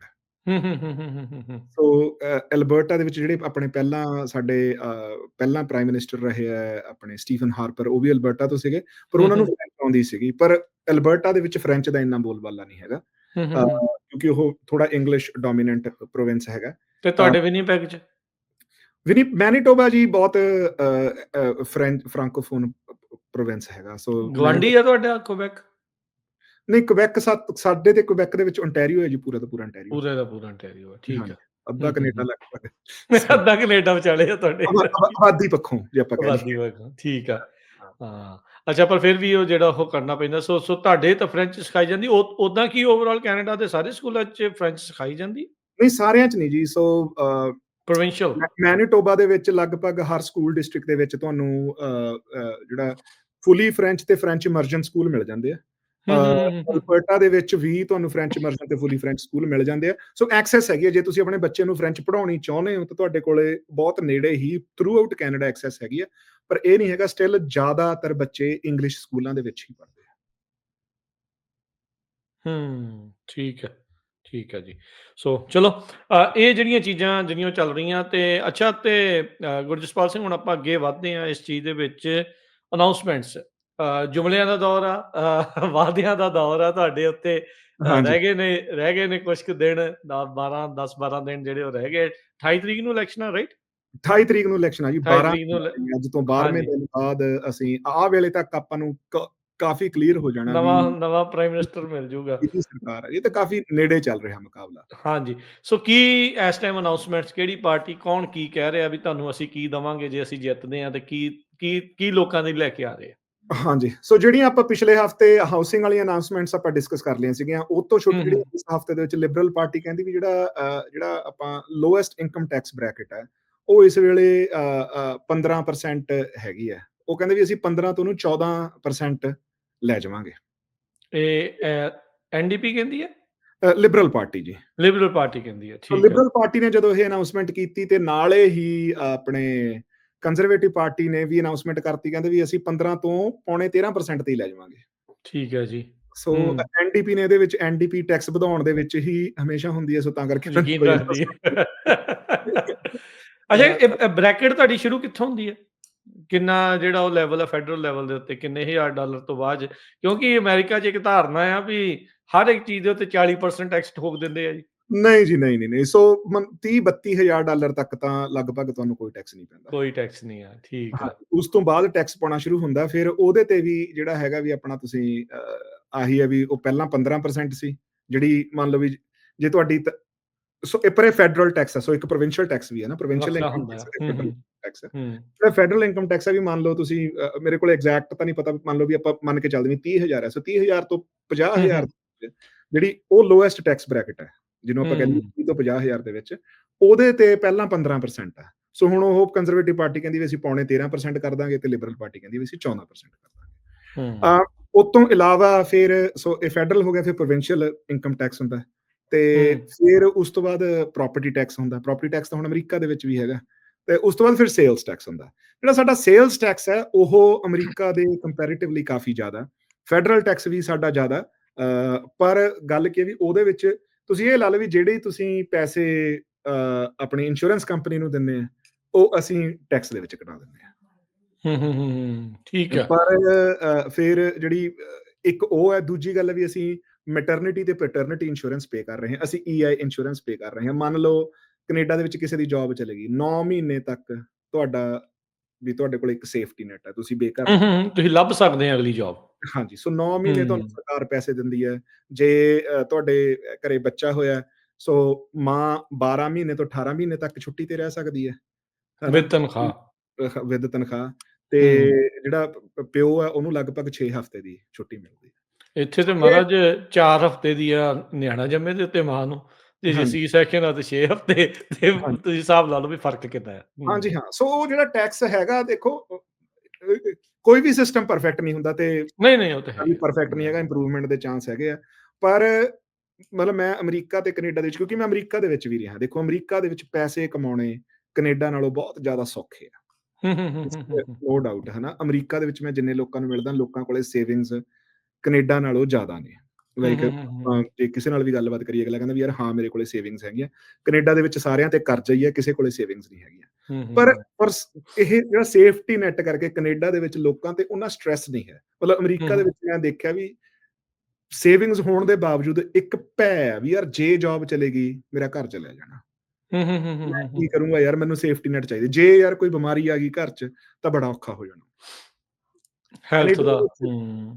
ਮਤਲਬ ਤੁਸੀਂ ਵੀ ਆਪਣੇ ਕੋਲ ਮੇਰੇ ਕੋਲੇ 2 ਬੱਚੇ ਆ। ਦੋਨੇ ਵਾਰੀ ਜਦੋਂ ਮੈਂ ਹਸਪਤਾਲ ਗਿਆ ਤੇ ਸਾਨੂੰ ਪ੍ਰਾਈਵੇਟ ਰੂਮ ਮਿਲਿਆ ਦੋਨੇ ਵਾਰੀ। ਹੂੰ, ਪੂਰੀ ਕੇਅਰ ਹੋਈ 3 ਦਿਨ 4 ਦਿਨ ਅਸੀਂ ਹਸਪਤਾਲ ਰਹੇ। ਦੋਨੇ ਵਾਰੀ ਸੀ ਸੈਕਸ਼ਨ ਹੋਇਆ। ਸਾਰੀਆਂ ਦਵਾਈਆਂ, ਖਾਣਾ-ਪੀਣਾ ਸਾਰਾ ਕੁਛ ਹੋ ਕੇ ਤੇ ਜਦੋਂ ਮੈਂ ਹਸਪਤਾਲ ਚੋਂ ਨਿਕਲਾ ਤਾਂ ਮੇਰਾ ਬਿੱਲ $0 ਸੀਗਾ। ਹੂੰ। ਸੋ ਹੁਣ ਬਿਲਕੁਲ। ਉਹ ਵੱਡੀ ਗੱਲ ਹੈ ਜੀ, ਮਤਲਬ ਨੁਕਸ ਤਾਂ ਆਪਾਂ ਕੱਢ ਸਕਦੇ ਹਾਂ ਤੇ ਨੋ ਡਾਊਟ ਇੰਪਰੂਵਮੈਂਟ ਦੇ ਚਾਂਸ ਹੈ। ਹੁੰਦੇ ਆ, ਹੁੰਦੇ ਨੋ ਸਿਸਟਮ ਇਜ਼ ਪਰਫੈਕਟ ਹਾਂਜੀ, ਜਿਹੜਾ ਆ ਉਹ ਅੱਜ ਦੇ ਜੋ ਆਪਾਂ ਆਪਣੇ ਸਾਹਮਣੇ ਜੋ ਚੱਲ ਰਿਹਾ ਆ, ਉਹਦੇ ਵਿੱਚ ਹਰ ਇੱਕ 'ਚ ਕੋਈ ਨਾ ਕੋਈ ਕਮੀ ਪੇਸ਼ੀ ਹੈਗੀ ਆ ਤੇ ਉਹਨੂੰ ਸੁਧਾਰਨ ਲਈ ਕੰਮ ਜਿਹੜੇ ਉਹ ਕਰਨੇ ਚਾਹੀਦੇ ਆ। ਸੋ ਲੋਕਾਂ ਨੂੰ ਟੈਕਸ ਘਟਾ ਕੇ ਹੁਣ ਇਹ ਕਹਿ ਰਹੇ ਆ ਵੀ ਤੁਸੀਂ ਸਾਨੂੰ ਜਿਹੜਾ ਉਹ ਵੋਟ ਪਾਓ, ਕੋਈ 1% ਘਟਾਉਂਦਾ ਤੇ ਕੋਈ 1.25% ਕੋਈ 2% ਜਿਹੜਾ ਘਟਾਉਣ ਦੀਆਂ ਜਿਹੜੀਆਂ ਉਹ ਗੱਲਾਂ ਕਰ ਰਿਹਾ ਹਾਂਜੀ। ਹੈਗਾ ਆ। ਸੋ ਮੇਨ ਗੱਲ ਕੀ ਹੈ, ਅੱਜ-ਕੱਲ੍ਹ ਲੋਕੀ ਪੈਸੇ ਖੋਂ ਤੰਗ ਹੈ, ਮਹਿੰਗਾਈ ਬਹੁਤ ਹੋ ਗਈ, ਅਫੋਰਡੇਬਿਲਿਟੀ ਦੀ ਇਨਫਲੇਸ਼ਨ ਬਹੁਤ ਵੀ ਪ੍ਰੋਬਲਮ ਆ। ਇਨਫਲੇਸ਼ਨ ਵੀ ਵਧੀ ਹੈ। ਸੋ ਉਹਦੇ ਵਿੱਚ ਸਰਕਾਰ ਮਦਦ ਕਰਨੀ ਚਾਹੁੰਦੀ ਹੈ ਲੋਕਾਂ ਦੀ। ਹੂੰ, ਹੂੰ। ਹੁਣ ਅੱਡ-ਅੱਡ ਤਰੀਕੇ ਹੈ ਵੀ ਕਈ ਵਾਰੀ ਆਪਾਂ ਉਹਨਾਂ ਨੂੰ ਪੈਸੇ ਥੋੜ੍ਹੇ ਦੇ ਦਿਓ ਜਾਂ ਟੈਕਸ ਘਟਾ ਦਿਓ। ਉਹ ਤਰੀਕੇ ਆ, ਹਨਾ। ਹੁਣ ਜਿਵੇਂ ਆਪਾਂ ਘਰਾਂ ਦੇ ਵਿੱਚ ਆਪਾਂ ਪਿਛਲੇ ਹਫ਼ਤੇ ਡਿਸਕਸ ਕੀਤਾ ਸੀਗਾ ਵੀ ਓਕੇ ਅਸੀਂ 1 ਮਿਲੀਅਨ ਤੋਂ ਥੱਲੇ ਤੋਂ ਜੀਐਸਟੀ ਨਹੀਂ ਲਵਾਂਗੇ, ਹੂੰ, ਹਨਾ। ਹੂੰ, ਹੂੰ, ਜਾਂ ਹੂੰ। ਅਫੋਰਡੇਬਲ ਹਾਊਸਿੰਗ, ਹੁਣ ਲਿਬਰਲ ਜਿਹੜੀ ਇੱਕ ਹੋਰ ਅਨਾਉਂਸਮੈਂਟ ਹੈ ਲਿਬਰਲ ਪਾਰਟੀ ਨੇ ਪਿਛਲੇ ਉਹ ਕਹਿੰਦੇ ਵੀ ਅਸੀਂ ਕਰਾਊਨ ਕਾਰਪੋਰੇਸ਼ਨ ਹੁੰਦੀ ਹੈ ਵੀ ਸਰਕਾਰੀ ਕਾਰਪੋਰੇਸ਼ਨ, ਹੂੰ, ਹੂੰ, ਕੋਈ ਹੂੰ। ਗਵਰਨਮੈਂਟ ਏਜੰਸੀ ਹੈ। ਮੰਨ ਲਓ ਆਰਸੀਐਮਪੀ ਹੈ ਜਿਹੜੀ ਸਾਡੀ ਪੁਲਿਸ ਮਹਿਕਮਾ, ਉਹ ਇੱਕ ਕਰਾਊਨ ਕਾਰਪੋਰੇਸ਼ਨ ਹੈ, ਉਹ ਫੈਡਰਲ ਕਰਾਊਨ ਹੈ। ਹੂੰ, ਉਸ ਤੋਂ ਹੂੰ, ਬਾਅਦ ਹੂੰ। ਜਿਹੜੀ ਹੈਲਥ ਅਥਾਰਟੀ ਹੈ ਉਹ ਪ੍ਰੋਵਿੰਸ਼ੀਅਲ ਕਰਾਊਨ ਕਾਰਪੋਰੇਸ਼ਨ ਹੈ, ਵੀ ਸਰਕਾਰੀ ਕਾਰਪੋਰੇਸ਼ਨ ਹੈਗੀ ਹੈ। ਸੋ ਲਿਬਰਲ ਪਾਰਟੀ ਨੇ ਅਨਾਉਂਸ ਕੀਤਾ ਵੀ ਅਸੀਂ ਇੱਕ ਨਵੀਂ ਕਾਰਪੋਰੇਸ਼ਨ ਬਣਾਵਾਂਗੇ ਜਿਹੜੀ ਸਿਰਫ ਅਫੋਰਡੇਬਲ ਹਾਊਸਿੰਗ ਨੂੰ ਓਵਰਸੀ ਕਰੂਗੀ। ਅੱਛਾ, ਨਵਾਂ ਵੀ ਮਹਿਕਮਾ ਬਣਾਉਣਾ ਹੈ। ਨਵਾਂ ਮਹਿਕਮਾ ਅਸੀਂ ਬਣਾਵਾਂਗੇ, ਹਾਂਜੀ। ਹੂੰ, ਹੂੰ, ਹੂੰ, ਤਾਂ ਹੂੰ, ਹੂੰ, ਹੂੰ। ਮਤਲਬ ਸੋ ਉਹਦੇ ਚ ਦੇਖੋ ਵੀ ਇੱਕ ਉਹ ਹੈਗਾ, ਇਹਦੇ ਪੈਰਲਲ ਕੰਜ਼ਰਵੇਟਿਵ ਪਾਰਟੀ ਕਹਿੰਦੀ ਵੀ ਯਾਰ ਅਸੀਂ ਜਿਹੜੀ এনवायरमेंटल ਅਸੈਸਮੈਂਟ ਆ ਉਹ ਘਟਾ ਦੇਵਾਂਗੇ ਤਾਂ ਕਿ ਡਿਵੈਲਪਮੈਂਟ ਥੋੜੀ ਸੌਖੀ ਹੋ ਸਕੇ। ਕਿਉਂਕਿ ਰੈਡ ਜਦੋਂ ਟੇਪ ਘਟਾਉਣੀ ਆ। ਹਾਂ, ਹੂੰ, ਨਵੀਂ ਕੋਈ ਕਲੋਨੀ ਕੱਟ ਹੋਣੀ ਹੈ ਜਾਂ ਨਵੀਂ ਡਿਵੈਲਪਮੈਂਟ ਬਣਨੀ ਹੈ, ਉਹਦੀ ਹੂੰ, এনवायरमेंटल ਅਸੈਸਮੈਂਟ ਹੁੰਦੀ ਹੈ ਨਾ। ਸੋ ਤੇ ਇਕੱਲੇ ਕੰਸਟਰਕਸ਼ਨ ਲਈ ਨਹੀਂ, ਉਹ ਕਹਿੰਦੇ ਵੀ ਜਿਹੜੇ ਰਿਸੋਰਸ ਪ੍ਰੋਜੈਕਟ ਹੈਗੇ ਵੀ ਤੇਲ ਕੱਢਣਾ, ਕਿਤੇ ਮਾਈਨਿੰਗ ਹੋਣੀ ਆ, ਉਹਦੀਆਂ ਵੀ ਅਸੀਂ এনवायरमेंटल। ਸੋ ਜਿਵੇਂ ਜਿਹੜੀ ਟਰੰਪ ਐਡਮਿਨਿਸਟ੍ਰੇਸ਼ਨ ਹੈ ਉਹਨਾਂ ਨੇ ਈਪੀਏ ਖਤਮ ਕੀਤੀ ਸੀਗੀ, ਜਿਹੜੀ এনवायरमेंटल ਪ੍ਰੋਟੈਕਸ਼ਨ ਏਜੰਸੀ ਸੀਗੀ। ਸੋ ਉਹਦੀਆਂ ਸਿੰਗਾਪੁਰ ਰੈਗੂਲੇਸ਼ਨਸ ਘਟਾ ਦੇ ਆ। ਏਜੰਸੀ ਨਹੀਂ ਖਤਮ ਹੂੰ, ਕਰਾਂਗੇ ਅਸੀਂ, ਉਹਨੂੰ ਥੋੜੇ ਜਿਹੇ ਉਹਦੇ ਚ ਢਿੱਲ ਕਰ ਦਾਂਗੇ ਵੀ ਜਿਹੜੇ ਇਹ ਜਿਹੇ ਰੈਗੂਲੇਸ਼ਨਸ ਪ੍ਰੋਜੈਕਟ ਆ ਜਿਹੜੀ ਇਕਨੋਮੀ ਹੂੰ, ਨੂੰ ਮੂਵ ਕਰ ਸਕਣ। ਬੂਸਟ ਮਿਲ ਸਕੇ। ਠੀਕ ਸੋ ਹੈ। ਇਹ ਜਿਹੜੀਆਂ ਅਨਾਉਂਸਮੈਂਟਾਂ ਤੋਂ ਲੋਕਾਂ ਨੂੰ ਲੱਗਦਾ ਵੀ ਯਾਰ ਓਕੇ, ਜੇ ਪਾਈਪਲਾਈਨ ਪਊਗੀ, ਜੇ ਤੇਲ ਨਿਕਲੂਗਾ, ਜੇ ਮਾਈਨਿੰਗ ਹੋਊਗੀ ਤਾਂ ਸਾਨੂੰ ਜੌਬਾਂ ਕ੍ਰੀਏਟ ਹੋਣਗੀਆਂ। ਤੇ ਜਿਹੜੀਆਂ ਇਦਾਂ ਦੀਆਂ ਜੌਬਾਂ ਉਹ ਹਾਈ ਪੇਇੰਗ ਜੌਬਾਂ ਹੁੰਦੀਆਂ, ਫਿਰ ਉਹਦੇ ਹੂੰ, ਨਾਲ ਹੂੰ, ਹੋਰ ਹੂੰ, economy improve ਹੁੰਦੀ ਹੈ। ਸੋ ਸਾਰੇ ਆਪਣੇ ਆਪਣੇ ਉਹਦੇ ਵਿੱਚ ਅਨਾਉਂਸਮੈਂਟਾਂ ਕਰ ਰਹੇ ਆ। ਤੇ ਜਿਹੜੀ ਸਭ ਤੋਂ ਇੰਟਰਸਟਿੰਗ ਅਨਾਉਂਸਮੈਂਟ ਹੈ ਜਿਹਦੇ ਚ ਲਿਬਰਲ ਹਾਂ। ਪਾਰਟੀ, ਕੰਜ਼ਰਵੇਟਿਵ ਪਾਰਟੀ, ਬਿਲਕੁਲ ਕਿਉਂਕਿ ਆਪਾਂ ਰੇਡੀਓ ਨਾਲ ਸੰਬੰਧਿਤ ਹੈ, ਆਪਾਂ ਹੂੰ, ਹੂੰ, ਮੀਡੀਆ ਨਾਲ ਸੰਬੰਧਿਤ ਹੈ। ਲਿਬਰਲ ਪਾਰਟੀ ਕਹਿੰਦੀ ਹੈ ਵੀ ਅਸੀਂ ਜਿਹੜਾ ਸੀਬੀਸੀ ਹੈਗਾ, ਜਿਹੜਾ ਕੈਨੇਡੀਅਨ ਬ੍ਰੋਡਕਾਸਟ ਕਾਰਪੋਰੇਸ਼ਨ ਹੈ, ਜਿਹੜਾ ਹੂੰ, ਹੂੰ। ਸਰਕਾਰੀ ਸਾਡਾ ਟੀਵੀ ਤੇ ਰੇਡੀਓ ਹੈਗਾ, ਅਸੀਂ ਕਹਿੰਦੇ ਵੀ ਲਿਬਰਲ ਪਾਰਟੀ ਕਹਿੰਦੀ ਵੀ ਅਸੀਂ ਉਹਦੀ ਫੰਡਿੰਗ ਵਧਾਵਾਂਗੇ, ਵੀ ਉਹ ਹੋਰ ਕੰਮ। ਇਨਕਰੀਜ਼ ਕਰਾਂਗੇ। ਹੂੰ, ਕੰਜ਼ਰਵੇਟਿਵ ਪਾਰਟੀ ਕਹਿੰਦੀ ਵੀ ਅਸੀਂ ਜਿਹੜੀ ਉਹਦੀ ਇੰਗਲਿਸ਼ ਲੈਂਗੁਏਜ ਪ੍ਰੋਗਰਾਮਿੰਗ ਹੈ ਉਹਦੀ ਅਸੀਂ ਫੰਡਿੰਗ ਖਤਮ ਹੀ ਕਰ ਦੇਣੀ ਹੈ। ਚੱਕ ਦੇਣਾ ਕੰਮ। ਉਹ ਸੋ ਉਹ ਕੰਜ਼ਰਵੇਟਿਵ ਦੇ ਥੋੜੇ ਜ਼ਿਆਦਾ ਕ੍ਰਿਟਿਕ ਹੋਣੇ ਆ ਲੱਗਦਾ। ਬਿਲਕੁਲ ਜੀ, ਬਿਲਕੁਲ। ਉਹ ਓਵਰਆਲ ਹੀ ਜਨਰਲ, ਪਰ ਹਾਂਜੀ, ਜੇ ਤੁਸੀਂ ਸਾਡੇ ਜਿਹੜੇ ਸੀਬੀਸੀ ਦਾ YouTube ਚੈਨਲ ਦੇਖੋ ਤੇ ਉਹਦੇ ਵਿੱਚ ਹਾਲਾਂਕਿ ਬਖਸ਼ਦੇ ਹੋ ਕਿਸੇ ਨੂੰ ਨਹੀਂ, ਨਾ ਉਹ ਕੰਜ਼ਰਵੇਟਿਵਾਂ ਨੂੰ ਬਖਸ਼ਣ, ਨਾ ਲਿਬਰਲਾਂ ਨੂੰ, ਪਰ ਸਟਿਲ ਥੋੜਾ ਕੰਜ਼ਰਵੇਟਿਵ ਪਾਰਟੀ ਦੇ ਜ਼ਿਆਦਾ ਕ੍ਰਿਟੀਕਲ ਹੈਗੇ ਆ ਉਹ। ਤੇ ਤਾਂ ਕਰਕੇ ਕੰਜ਼ਰਵੇਟਿਵ ਪਾਰਟੀ ਹਮੇਸ਼ਾ ਹੀ, ਸਟੀਫਨ ਹਾਰਪਰ ਵੇਲੇ ਵੀ ਇਹ ਚੀਜ਼ ਹੋਈ ਸੀਗੀ। ਸਟੀਫਨ ਹਾਰਪਰ ਨੇ ਵੀ ਸੀਬੀਸੀ ਦੀ ਫੰਡਿੰਗ ਘਟਾਈ ਸੀ, ਫਿਰ ਜਦੋਂ ਜਸਟਿਨ ਟਰੂਡੋ ਸਟੀਫਨ ਹਾਰਪਰ ਤੋਂ ਬਾਅਦ ਆਏ, ਉਹਨਾਂ ਨੇ ਦੁਬਾਰਾ ਸੀਬੀਸੀ ਨੂੰ ਫੰਡਿੰਗ ਵਧਾਤੀ। ਸੋ ਇਹ ਚੱਲਦਾ ਰਹਿੰਦਾ ਵੀ ਇੱਕ ਪਾਰਟੀ ਆ ਕੇ ਉਹਨਾਂ ਦੀ ਫੰਡਿੰਗ ਚੱਕ ਦਿੰਦੀ ਹੈ, ਦੂਜੇ ਨੂੰ ਦੇ ਦਿੰਦੀ ਹੈ। ਸੋ ਇਹ ਵੀ ਇੱਕ ਬੜਾ ਕੰਟੈਂਸ਼ੀਅਸ ਜਿਹਾ ਮਸਲਾ ਹੈਗਾ ਕੈਨੇਡਾ ਦੇ ਵਿੱਚ। ਜੀ, ਜੀ। ਸੋ ਇਹ ਆਪਾਂ ਹੁਣ ਇੱਥੇ ਇੱਕ ਬ੍ਰੇਕ ਲੈ ਲੈਂਦੇ ਹਾਂ ਗੁਰਜਸਪਾਲ ਸਿੰਘ, ਫਿਰ ਜੀ। ਆਪਾਂ ਵੱਧਦੇ ਹਾਂ ਅੱਗੇ। ਕੀ ਪੋਲਸ ਦੇ ਦੱਸ ਰਹੇ ਆ, ਕੀ ਐਗਜ਼ਿਟ ਪੋਲਸ ਆ ਰਹੀਆਂ, ਕੀ ਦੱਸਦੀਆਂ, ਉਹਦੇ ਬਾਰੇ ਆਪਾਂ ਕਰਾਂਗੇ ਚਰਚਾ। ਜੁੜੇ ਰਹੋ ਇੱਦਾਂ ਹੀ ਪੰਜਾਬੀ ਰੇਡੀਓ ਯੂਐਸਏ ਦੇ ਨਾਲ। ਬ੍ਰੇਕ ਤੋਂ ਬਾਅਦ ਇੱਕ ਵਾਰੀ ਫਿਰ ਆਪ ਸਭ ਦਾ ਸਵਾਗਤ ਹੈ। ਸਰੋਤੇ ਪ੍ਰੋਗਰਾਮ ਚੱਲ ਰਿਹਾ ਜੀ ਆਪਣਾ ਇਸ ਮੌਕੇ ਕੈਨੇਡੀਅਨ ਇਲੈਕਸ਼ਨਸ ਨੂੰ ਲੈ ਕੇ ਆਪਾਂ ਗੱਲਬਾਤ ਜਿਹੜੀ ਉਹ ਕਰ ਰਹੇ ਹਾਂ। ਜੁੜੇ ਹੋਏ ਨੇ ਆਪਣੇ ਨਾਲ ਗੁਰਜਸਪਾਲ ਸਿੰਘ। ਗੁਰਜਸਪਾਲ ਸਿੰਘ ਜੀ, ਆਇਆਂ ਨੂੰ ਇੱਕ ਵਾਰੀ ਫਿਰ ਸਵਾਗਤ ਹੈ। ਸਤਿ ਸ੍ਰੀ ਅਕਾਲ ਜੀ। ਧੰਨਵਾਦ ਰਾਜ ਕਰਨਵੀਰ ਸਿੰਘ। ਸਾਰੇ ਸਰੋਤਿਆਂ ਨੂੰ ਇੱਕ ਵਾਰੀ ਫੇਰ ਜੀ ਆਇਆਂ ਨੂੰ ਤੇ ਸਤਿ ਸ਼੍ਰੀ ਅਕਾਲ। ਅੱਛਾ, ਅਪਡੇਟ ਆ ਗਈ ਹੈ ਮੈਨੂੰ ਲੱਗਦਾ ਗੇਮ ਤੋਂ ਪਹਿਲਾਂ ਜਾਂ ਬਾਅਦ 'ਚ ਕੁਛ ਨਾ ਕੁਛ ਕਰਕੇ ਇਹਨਾਂ ਨੇ ਜਿਹੜੀ ਫ੍ਰੈਂਚ ਭਾਸ਼ਾ ਵਾਲਾ ਡਿਬੇਟ ਆ ਉਹ ਕਰ ਹੀ ਲਿਆ ਆ, ਗੱਲਬਾਤ ਇਹਨਾਂ ਜੀ, ਨੇ ਕਰ ਲਈ ਸੀਗੀ। ਸੋ ਹਾਂਜੀ। ਕੀ ਰਹੀਆਂ ਡਿਬੇਟ ਦੀਆਂ ਹਾਈਲਾਈਟਸ ਜੇ ਆਪਾਂ ਆਪਣੇ ਦਰਸ਼ਕਾਂ ਸਰੋਤਿਆਂ ਨੂੰ ਦੱਸਣਾ ਹੋਵੇ? ਜੀ, ਆਪਣੇ ਇਸ ਸ਼ੋਅ ਦੇ ਦੌਰਾਨ ਹੀ ਜਿਹੜੀ ਇਹ ਡਿਬੇਟ ਹੋਈ ਹੈ ਰਾਜ ਕਰਨਵੀਰ ਸਿੰਘ, ਤੇ ਬੜੀ ਇੰਟਰਸਟਿੰਗ ਡਿਬੇਟ ਰਹੀ। ਉਹੀ ਜਿਹੜਾ ਆਪਾਂ ਪਹਿਲਾਂ ਡਿਸਕਸ ਕੀਤਾ ਸੀਗਾ ਵੀ ਜਿਹੜਾ ਸਭ ਤੋਂ ਕੰਟੈਂਸ਼ੀਅਸ ਮਸਲਾ ਜਿਹੜਾ ਫ੍ਰੈਂਚ ਡਿਬੇਟ ਦੇ ਵਿੱਚ ਰਿਹਾ, ਉਹ ਵੀ ਡੋਨਲਡ ਟਰੰਪ ਨੂੰ ਕਿਵੇਂ, ਕੌਣ ਨਜਿੱਠਣਾ। ਜ਼ਿਆਦਾ ਵਧੀਆ ਕੈਂਡੀਡੇਟ ਹੈ ਉਹਨਾਂ ਨੂੰ ਨਜਿੱਠਣ ਲਈ। ਹੂੰ। ਪੋਲੀਏਵ ਜ਼ਿਆਦਾ ਅਟੈਕ ਤੇ ਰਹੇ ਮਾਰਕ ਕਾਰਨੀ ਨਾਲ। ਉਹਨਾਂ ਨੇ ਕਿਹਾ ਵੀ ਤੁਸੀਂ ਵੀ ਜਿਹੜੀਆਂ ਲਿਬਰਲ ਗਵਰਨਮੈਂਟ ਦੀਆਂ 10 ਸਾਲ ਦੀਆਂ ਜਿਹੜੀਆਂ ਫੇਲਡ ਪਾਲਿਸੀਜ਼ ਹੈ ਵੀ ਉਹਨਾਂ ਨੂੰ ਅਸੀਂ ਅੱਖੋਂ ਪਰੋਖੇ ਨਹੀਂ ਕਰ ਸਕਦੇ। ਵੀ ਮਾਰਕ ਕਾਰਨੀ ਦੀ ਵੈਸੇ ਹੀ ਜਿਸ ਦਿਨ ਆਪਣੇ ਜਿਹੜੇ ਪੀਅਰ ਪੋਲੀਏਵ ਹੈਗੇ, ਜਿੱਦਣ ਦੇ ਮਾਰਕ ਕਾਰਨੀ ਲਿਬਰਲ ਪਾਰਟੀ ਦੇ ਲੀਡਰ ਬਣੇ, ਉਹਨਾਂ ਨੇ ਹਮੇਸ਼ਾ ਹੀ ਜਦੋਂ ਵੀ ਉਹਨਾਂ ਨੇ ਗੱਲ ਕੀਤੀ ਹੈ ਵੀ ਉਹਨਾਂ ਨੇ Liberal Carney Trudeau Carney liberals, ਹਮੇਸ਼ਾ ਉਹ ਇਦਾਂ ਹੀ ਗੱਲ ਕਰਦੇ ਆ, ਟਰੂਡੋ ਕਾਰਨੀ। ਉਹਨਾਂ ਨੇ ਉਹ ਕੀਵਰਡ ਲੋਕਾਂ ਦੇ ਦਿਮਾਗ 'ਚ ਚੜਾਉਣ ਦੀ ਕੋਸ਼ਿਸ਼ ਕੀਤੀ ਹੈ ਵੀ ਕਾਰਨੀ ਨੂੰ ਵੀ ਇਹ ਟਰੂਡੋ ਹੀ ਆ। ਹਾਂ, ਵੀ ਅੱਡ ਕਰਕੇ ਨਾ ਦੇਖਿਆ ਜਾਵੇ। ਸੋ ਉਹਨਾਂ ਦੀ ਜਿੰਨੀਆਂ ਵੀ ਹੁਣ ਤੱਕ ਦੀਆਂ ਕੈਂਪੇਨਸ ਚੱਲੀਆਂ ਉਹਦੇ ਵਿੱਚ ਉਹਨਾਂ ਨੇ ਇਹ ਕੋਸ਼ਿਸ਼ ਕੀਤੀ ਹੈ। ਸੋ ਇਸ ਕੈਂਪੇਨ ਦੇ ਵਿੱਚ ਜਿਹੜੀ ਇਹ ਡਿਬੇਟ ਸੀਗੀ ਉਹਦੇ ਵਿੱਚ ਵੀ ਉਹਨਾਂ ਨੇ ਇਹ ਗੱਲ ਜਾਰੀ ਰੱਖੀ। ਉਹ ਕਹਿੰਦੇ ਵੀ ਤੁਸੀਂ ਸੋ ਇਮੀਗ੍ਰੇਸ਼ਨ ਦੇ ਮਸਲੇ ਤੇ ਕਹਿੰਦੇ ਵੀ ਤੁਸੀਂ ਬਿਲਕੁਲ ਫੇਲ ਹੋਏ ਆ, ਵੀ ਬਿਲਕੁਲ ਆਊਟ ਆਫ ਸਪਾਇਰਲ ਰਿਹਾ। ਜਿਹੜੀਆਂ ਹੈਲਥ ਕੇਅਰ ਦੇ ਮਸਲੇ ਤੇ ਕੈਨੇਡਾ ਦੇ ਵਿੱਚ, ਤੇ ਕੈਨੇਡਾ ਦੀ ਜਿਹੜੀ ਇਕੋਨਮੀ ਦਾ ਭੱਠਾ ਬਿਠਾਤਾ, ਉਹਦੇ ਲਈ ਉਹਨਾਂ ਨੇ ਲਿਬਰਲ ਪਾਰਟੀ ਨੂੰ ਤੇ ਜਸਟਿਨ ਟਰੂਡੋ ਤੇ ਮਾਰਕ ਕਾਰਨੀ ਨੂੰ ਦੋਸ਼ੀ ਠਹਿਰਾਇਆ। ਜਿਹਦੇ ਜਵਾਬ ਵਿੱਚ ਮਾਰਕ ਕਾਰਨੀ ਨੇ ਕਿਹਾ ਕਿ ਯਾਰ ਮੈਂ ਤਾਂ ਹਲੇ, ਮੈਨੂੰ ਤਾਂ ਮਹੀਨਾ ਹੀ ਹੋਇਆ ਆਏ ਨੂੰ, ਵੀ ਮੈਂ ਵੀ ਮੈਂ ਪਹਿਲਾਂ ਪ੍ਰਾਈਮ ਮਿਨਿਸਟਰ ਨਹੀਂ ਸੀਗਾ, ਮੈਂ 1 ਮਹੀਨੇ ਦੇ ਵਿੱਚ ਕੀ ਕੀਤਾ। ਉਹਦੇ ਤੇ ਉਹਨਾਂ ਨੇ ਗੱਲ ਉਹੀ ਹੈ ਵੀ ਉਹ ਕੁਐਸਚਨ ਡਿਫਲੈਕਟ ਕਰਨ ਦੀ ਕੋਸ਼ਿਸ਼ ਕਰ ਰਹੇ ਆ, ਤੇ ਪੋਲਿਟਿਕਸ ਇਦਾਂ ਹੀ ਖੇਡੀ ਜਾਂਦੀ ਹੈ ਵੀ ਜਿਹੜੀਆਂ ਪਹਿਲਾਂ ਜਸਟਿਨ ਟਰੂਡੋ ਨੇ ਕੀ ਕੀਤਾ ਉਹਦੇ ਲਈ ਤੁਸੀਂ ਮੈਨੂੰ ਨਹੀਂ ਬਲੇਮ ਕਰ ਸਕਦੇ ਵੀ ਮੈਂ ਤਾਂ ਨਵਾਂ ਬੰਦਾ।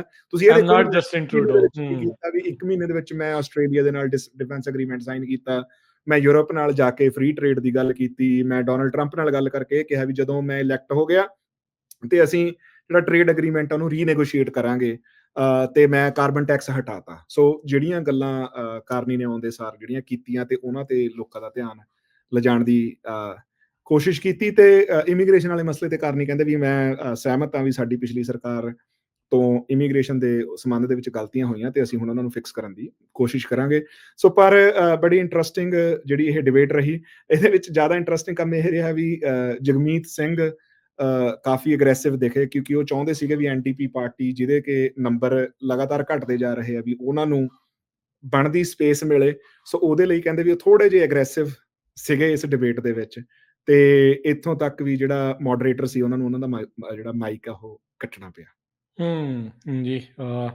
ਸੋ ਓਵਰਆਲ ਜਿਹੜੇ ਡਿਬੇਟ ਦੇ ਵਿੱਚ ਜਿੱਦਾਂ ਤੁਸੀਂ ਦੱਸਿਆ ਵੀ ਕਈ ਮਸਲਿਆਂ ਦੇ ਉੱਤੇ ਜਿਹੜੀ ਚਰਚਾ ਜਿਹੜੀ ਉਹ ਚੱਲੀ।